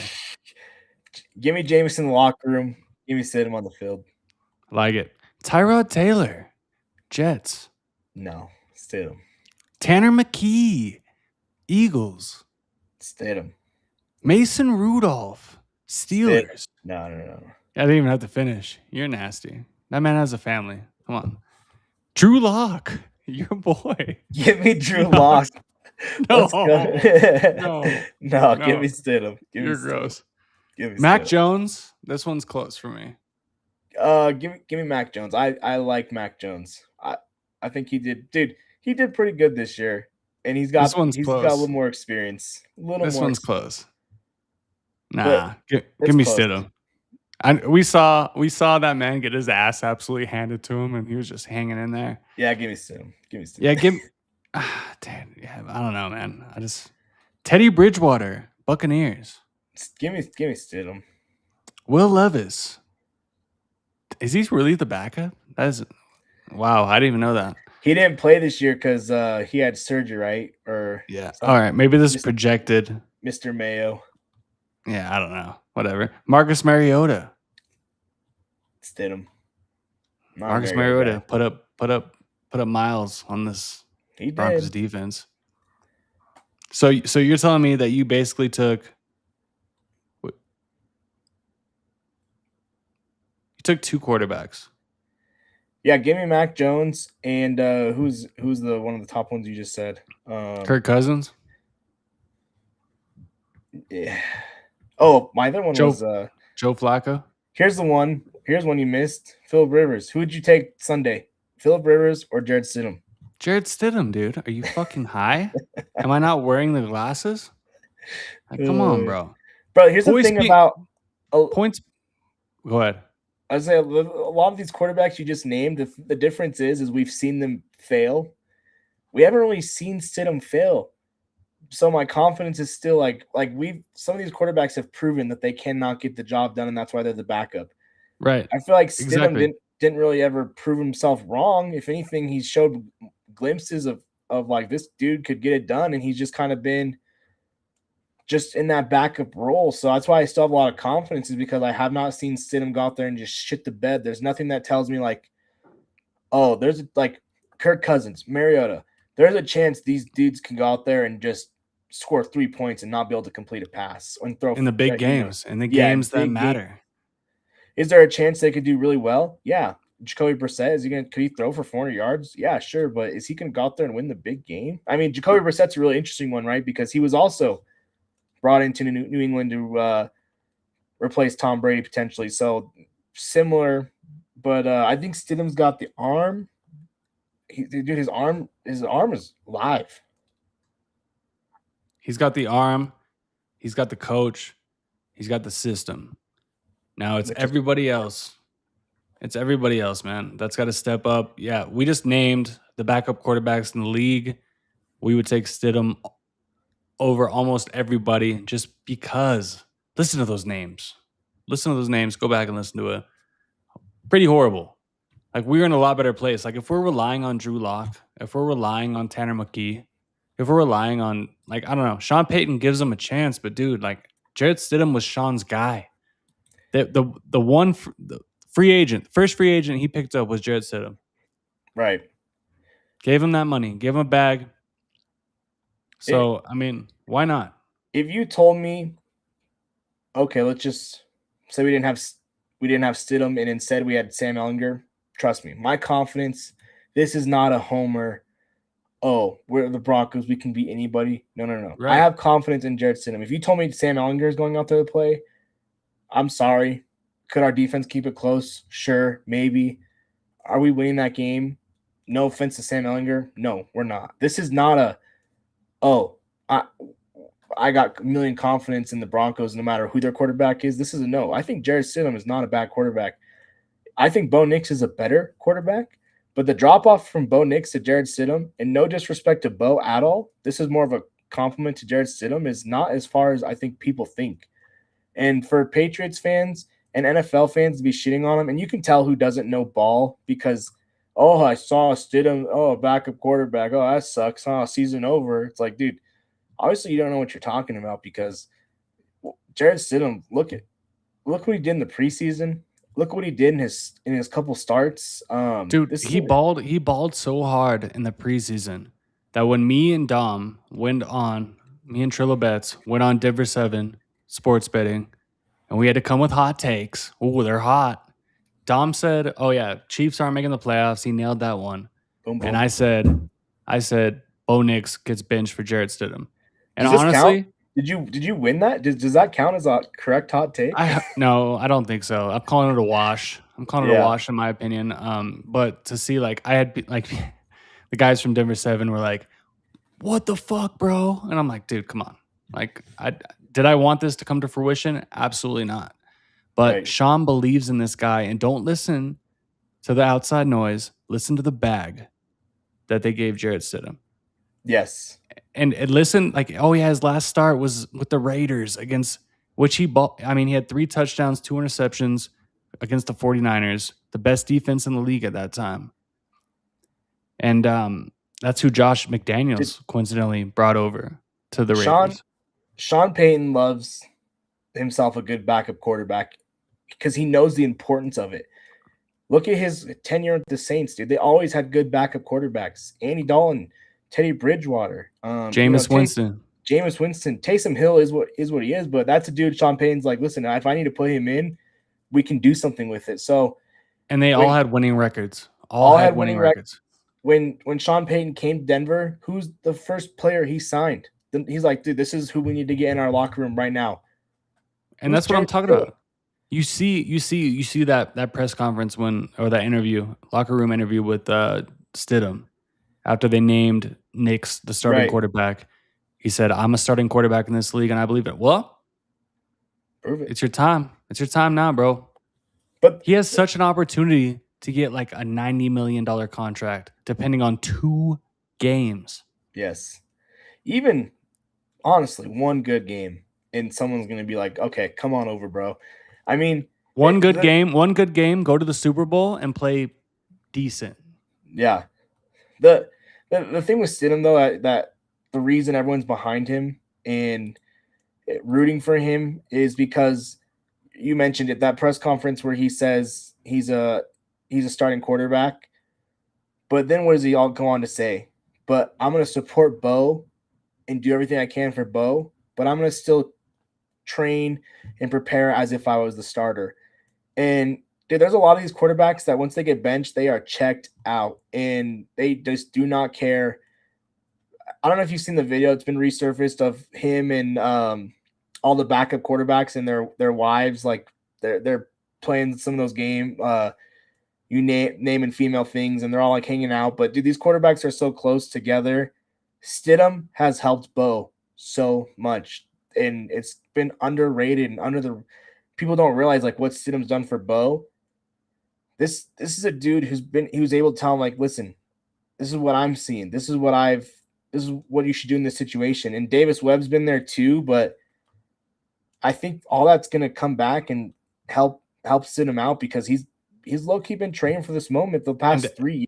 everybody's gonna rally behind him. And like you said, to your point with Sam Ellinger, like, dude, he literally said, he's like, yeah, he's like, when Bo flew back from his surgery, me and my wife went over there and we hung out together. Yeah, And that's just so huge. That's coming from a third string quarterback at the time, or like, well, now he's second string, but yeah, like, dude, like he didn't want to go to the Colts. He said, yeah, "No, I'm staying here with Sean Payton," and that just means it's something special with this team, bro. And I just think that like people are just counting this dude out, like everybody counted out Brock Osweiler in 2015. Like, oh, our season's over, and what would he do? He led us 5-2, I think. yeah. You know, And it was Brock's another quarterback who the team loved him. Like, locker there's room guy. remember that clip where Brock goes to go in the game and like Manning runs out there before he could go out He's there. like, Like, bro, it's like the Friday Night Lights. He takes the helmet so he can't go yeah, in and play, dude. But the team loved Brock for the same reason. Is like he worked hard. He knew what he was. I think that NFL players they realize the game it's so hard to win in the NFL that like when you're the Vikings and you got to throw Max Brosmer in there, they're like, listen, dude, we're out here balling and you're throwing the ball backwards. Like it's easy to lose a locker room as a backup quarterback because they feel like you're hurting them, you're not doing your part of it. yeah. This team feels like, listen, if we go out and do what we need to do, we know Jared Stidham is going to do what he needs to do to help us win, and that they have confidence. It's not a false sense of hope. This is confidence. This is close to cockiness from And Sean right, Payton, bro. That and that like you, sweatsuit he came out in today, oh, that fire, was that's a hey, fire. I'm about to drop my nuts on you with my backup Fire. quarterback in this Nike Jordan sweatsuit, dude. Yep. And for those that are just tuning in, that's why we're rocking the shades. Our boy Stidham, this meme that is caught on fire for Broncos country, and we are riding behind it. Dante, did you hit the Gruden recap? Yes. Okay. Have you seen these on YouTube? Gruden does his full like game breakdown. It's like it's like as if he was getting ready to call the game, kind of like when he was doing TV. So he does a Mhm. full matchup breakdown. But I wrote down just a few highlights from it's an hour and a half long. Holy He's balls. he's talking like which receivers are playing which percentage of snap. Bro, I'm in the trenches. Trust me, you want to know who the Patriots backup long snapper is? I got you. So So what you trust got me. for me? But a couple quick snap or stats here. Obviously, we talked about Patriots 0-4 in the playoffs in Denver. Denver's won 15 of the last or 14 of the last 15 home games. Caveat: Patriots 8-0 on the road under Mike Vrabel, so they've been a good road team. 8-0 Broncos, on the road. First of all, I want to tell you this. You haven't seen nothing like Mile High, baby. yes, they have not played at 52-80. I can guarantee you that. Broncos 7 fourth quarter comeback wins. So the adversity. Here we are. Backup quarterback. Adversity. Good. Good. Cool story. Jonah Ellis, our edge rusher, his brother plays for the Patriots. A little bit of Yep. a brotherly matchup there. Something to keep my eye on. Drake May sacked 10 times in 2 playoff starts so far this year, 2 fumbles. He's also been sacked 47 times this season, 5th most. Is that a mixture of bad offensive line, rookie, young quarterback knocking the ball out, a little bit of Yeah, it both? is. It is. So Nick Bonito, Jonathan Cooper, Zach Allen, I'm looking at you. Your time is now to get back there and get some sacks. Both teams forced 5 turnovers last week, so turnovers are going to be huge again this week. We talked about the rookie kicker. He just really was emphasizing Patriots going to be playing a lot more man defense with Stidham. Really, he just gave a ton of praise to that Patriots defense. Said they're the most underrated defense in the league. But come on. Like I said, last 2 offensive lines that they faced were 2 of the worst in the league. Yes, So, I mean, you get pressure on the quarterback, make them uncomfortable. They're going to throw picks. this is where we get the advantage in the trenches, baby. And one thing I heard the Broncos defense talking about is they almost have an advantage. We just played Josh Allen, right? So we just prepped all week for a mobile, strong arm quarterback. Well, guess who's coming to town? A mobile, strong arm quarterback. So we Yep. know already what to do to stop it. We've seen it. So that'll be huge. Obviously, Denver needs to get some weapons back on offense. So receivers there. He was very confident in Stidham. Said he was going to come out prepared. His game pick. So he's been picking the Broncos all year. John Gruden has. Him and Sean Payton are good friends. He loves this Denver Broncos. He said one of his favorite players in the NFL is Jaquan McMillan. He said that he's the definition of a Gruden grinder, just the way he plays, which, no denying that. He is a physical, just type of guy you want on your team. Tell me he picked the pass. Tell me. He picked the Patriots. He picked the Patriots. He said it'd be something like 24, 21, 27, 24, somewhere in that range. He said mainly due to Drake May, that offense, backup quarterback. He picked the Patriots. And he did make a couple comments about playing in Denver is tough to do, but I think he underrated what playing in Denver is really going to be like.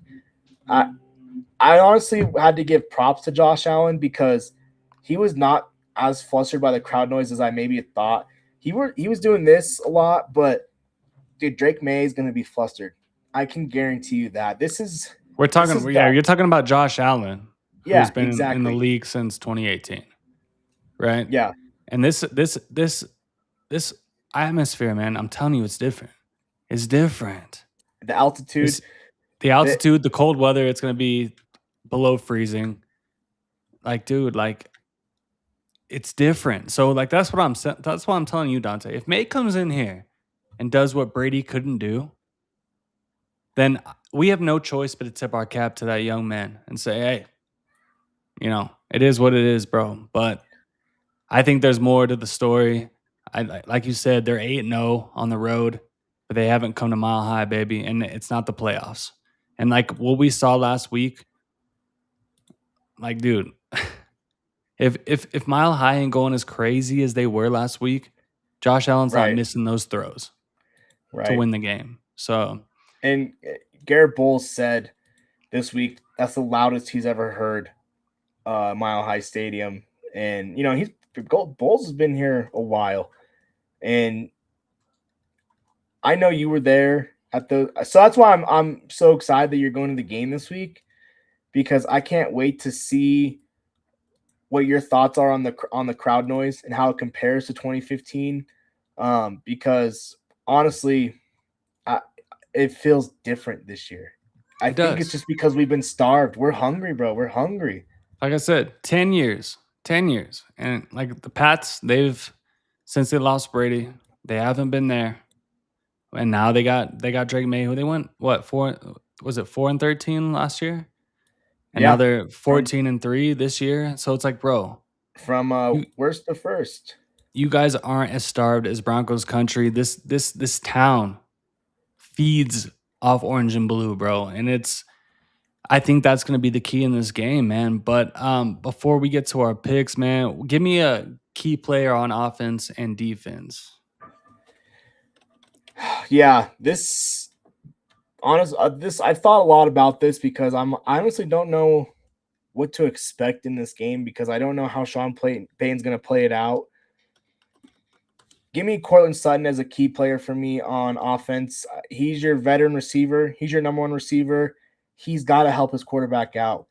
He's got to get open. He's got to make big catches, but most importantly, he cannot be dropping the ball. I mean, that's the biggest thing for me is Courtland Sutton. This is your time to shine. I'm all in on Courtland Sutton. We saw what he could do when the game was on the line. I think that's what matters most.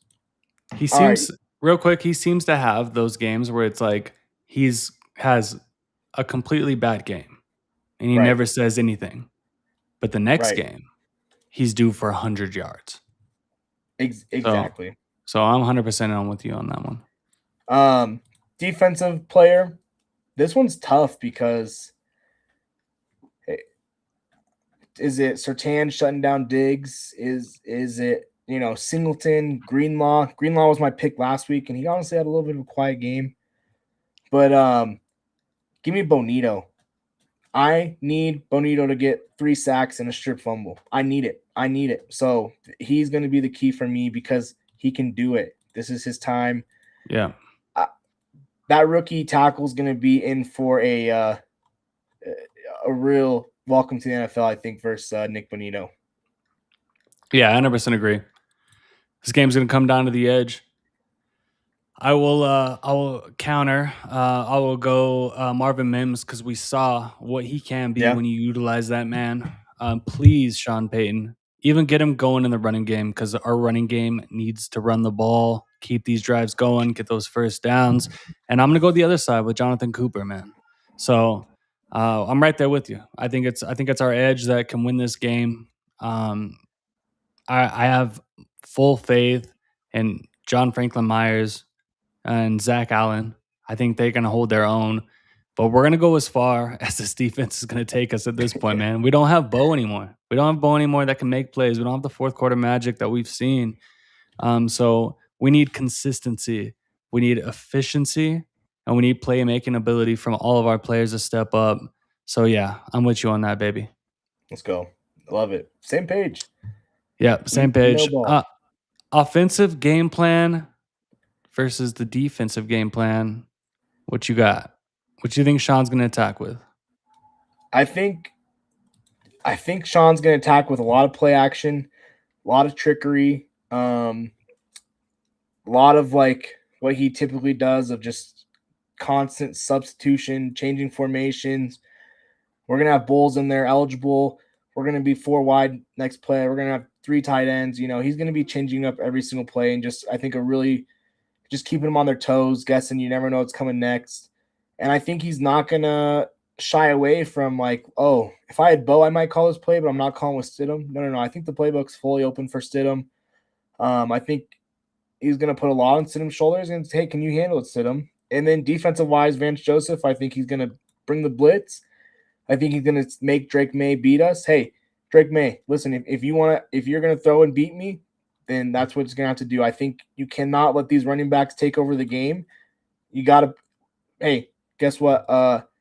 Butte, Diggs, you want to beat PS2, best cornerback in the league? Go out there and earn it. And if you do, hats off to you. I think that's the plan. Yeah, I agree. I agree 100%. And that's what I'm most worried about is the the running game from the Pats, dude. The way they utilize those 2 backs, it's scary. Because Ramondre, he's known to cough up the ball, but he's a dynamic runner. And Travion Henderson, he's that big hit, that big play, guy. They both can put the ball on the ground though. That's something to see. Well, so we're looking at, that's what I'm saying, defense as our linebackers. Singleton, like you said, Greenlaw, kind of a quiet game. Come on, bro. It's now or never. Come on, dude. How many more Super Bowls are you going to get to? Now is the time to shine. Singleton too. Like, come on, man. Like, what are we doing? So that's the key to my defensive game plan too, is make sure those runners pay. And just offensively, I would say you're right. I mean, who's the runner you think that's going to step up? Is it RJ? Is it Jaleel McLaughlin? Or is it Bidet? Because we've been gambling on this for the last few weeks. It's got to be RJ Harvey. I think he just is the most talented running back in our backfield. And even if it's not like your traditional, up to the tackle downhill run, maybe it's a swing pass, maybe it's a screen pass, something, whatever it is. I think that's how he's gonna get us our yards. But we've seen him; he has that breakaway ability. He leads the league of all rookies in touchdowns. So, I think there's just some. I mean, let's not forget was it overtime that last drive? Harvey was coming up clutch with some big plays too. So, I'm not down on Harvey. I think Sean Payton was just like, we're gonna go. The game plan was we're gonna beat you with Bo. Maybe it's a different game plan this week. Maybe Harvey's more involved. We'll see. We'll see. We gotta see this offensive line lean into road grading. Like, hey, we're running the ball, and that's it. Like, it doesn't. They know that their quarterback's not scrambling, so they're just plowing fucking forward and getting making holes for our running back, bro. Because we got two tiny running backs, dude. Shout out to our boy Trilla Betts. I know he's a big fan of RJ Harvey. Getting thrown around. What makes you most nervous about this game on Sunday, Dante? We're talking about it right now. If we can't find a run game, and then here's the only way, not the only way, but here's what makes me nervous. We get behind, we don't have a run game, and now it's all on Stidham. I don't want that to happen. I don't want it to be on Stidham. I'm not saying he can't do it, but I'm just saying I don't even want to find out if he can do it because I don't want to get in a situation where we can't run the ball. I just that's what makes me nervous. Does Sean overthink it? Do we make mistakes? Those are the things that make me nervous. But it's honestly not like a high nervous level because Stidham's in there. It's just in general, we've seen this Broncos offense this year have issues running the ball, have issues stalling out on offense. That's what makes me a little bit nervous. Is the offense can do their part? Yeah, I agree. I think like I said before, we go as far as this defense takes us now. So, special teams as well. I want to see special teams step the fuck up. They've been making plays. Marvin Mims, come on, baby. That's my big game player in this fucking game, man. Like, come on. We saw it last week. Go ahead. I was gonna say, you said the defense takes us as far as we are. What's your magic number to where if the defense holds the Patriots to this score, we're winning the game? What's that number for you? 20 points. 20 points. If we hold them to 20, we can win this game. Yeah. That's All right, mine. I like that. Yeah. What about you? It's in that range. I think we can put up 27. If the Patriots are scoring more than 21, 24 points, I don't feel as good. If they put up 30, I don't think we're winning. So No.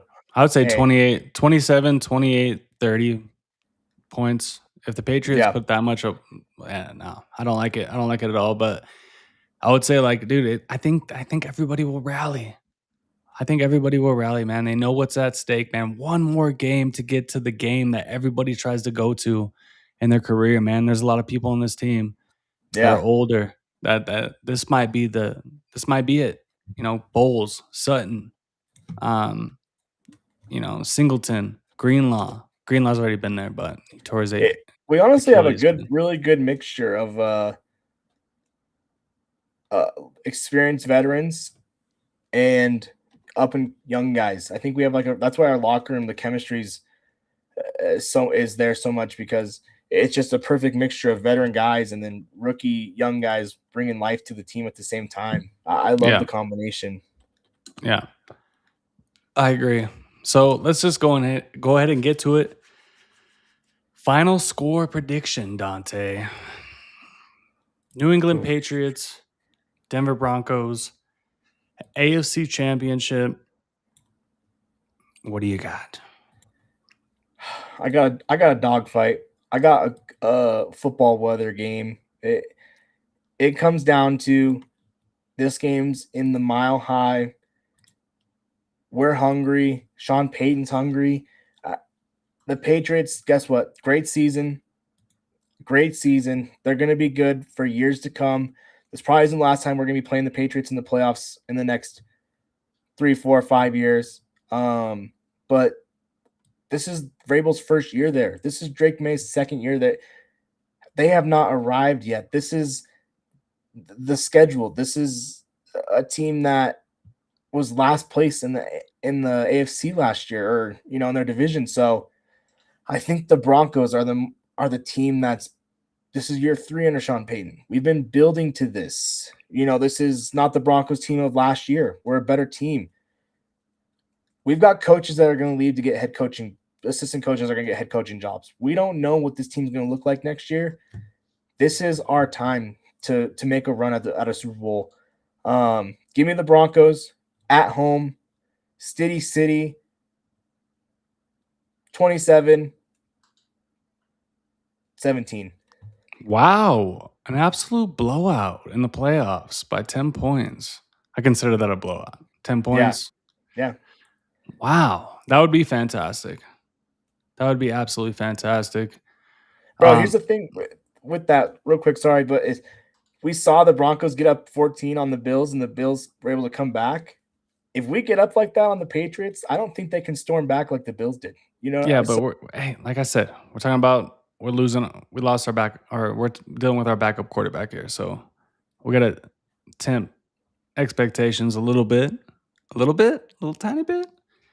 Like I believe in Sean Payton, and I believe in this team, and I believe this team will rally. Like I said, like this was the most fun I've had as a Bronco fan on social media when everybody's just changing, their profile picture to Stiddy, hey, to the LeBron meme of Stiddy's face. Just like, you count us out, we're coming back, and I absolutely love it, and I absolutely believe in it too. I think it's gonna happen. I think for Drake May to come in here and do what Tom Brady never did, he ain't ready yet. Not saying he won't do it. right. Not saying he won't do it, but it's not going to happen, man. I saw what this home crowd did to Josh Allen. He had many chances to win that game, and this crowd was fucking biblical. So I take it with Sean Payton. I believe in you. I take that edge over Mike Vrabel. Mike Vrabel's a great coach. He might get coach of the year. I don't know. But Drake May, this is your first away playoff game. You're 8-0 on the road. You're not going to go 9-0 on the road. You're not going to do it. Not against this defense. I'm taking the Broncos 23, Patriots 20, Will Lutz. You're walking us off to the Super Bowl again. Let's go. We're a team of destiny, man. We're a team of destiny, baby. I love that. Yeah, you're right. It's going to be close. That's what this Bronco team does, huh? It's going to be another heartache, and just we're gonna be sitting there sweating it out. We're gonna be telling ourselves, "Oh, is it over? Oh, no, it's not." Yeah, and I can't wait. I'm ready. I'm ready for it. Yeah, I'm gonna be freezing my ass off there. And Dante, I hope the day of you find a gamble of tickets. Like, just like, hey, give me those tickets, baby. Give me them. I'm eating them up. And you show up. We will be down there tailgating for sure, for sure. Dante, you got the Sunday Bing Bong parlay? Yeah, so Sunday we have to do this for the city of Denver, for Stiddy City. Call to action: Broncos, Avs, Nuggets, all three play on Sunday. We have to do the Mile High City parlay. So Nuggets and Avs, those lines aren't up yet. Avs are actually playing right now. So once those come up Sunday morning, we'll put a graphic out there and we'll get it tweeted. But we got to jump on the Mile High parlay this weekend. If not now, when we do it. So what are the odds? What a perfect time to have that. So I can't wait to bet that on Sunday.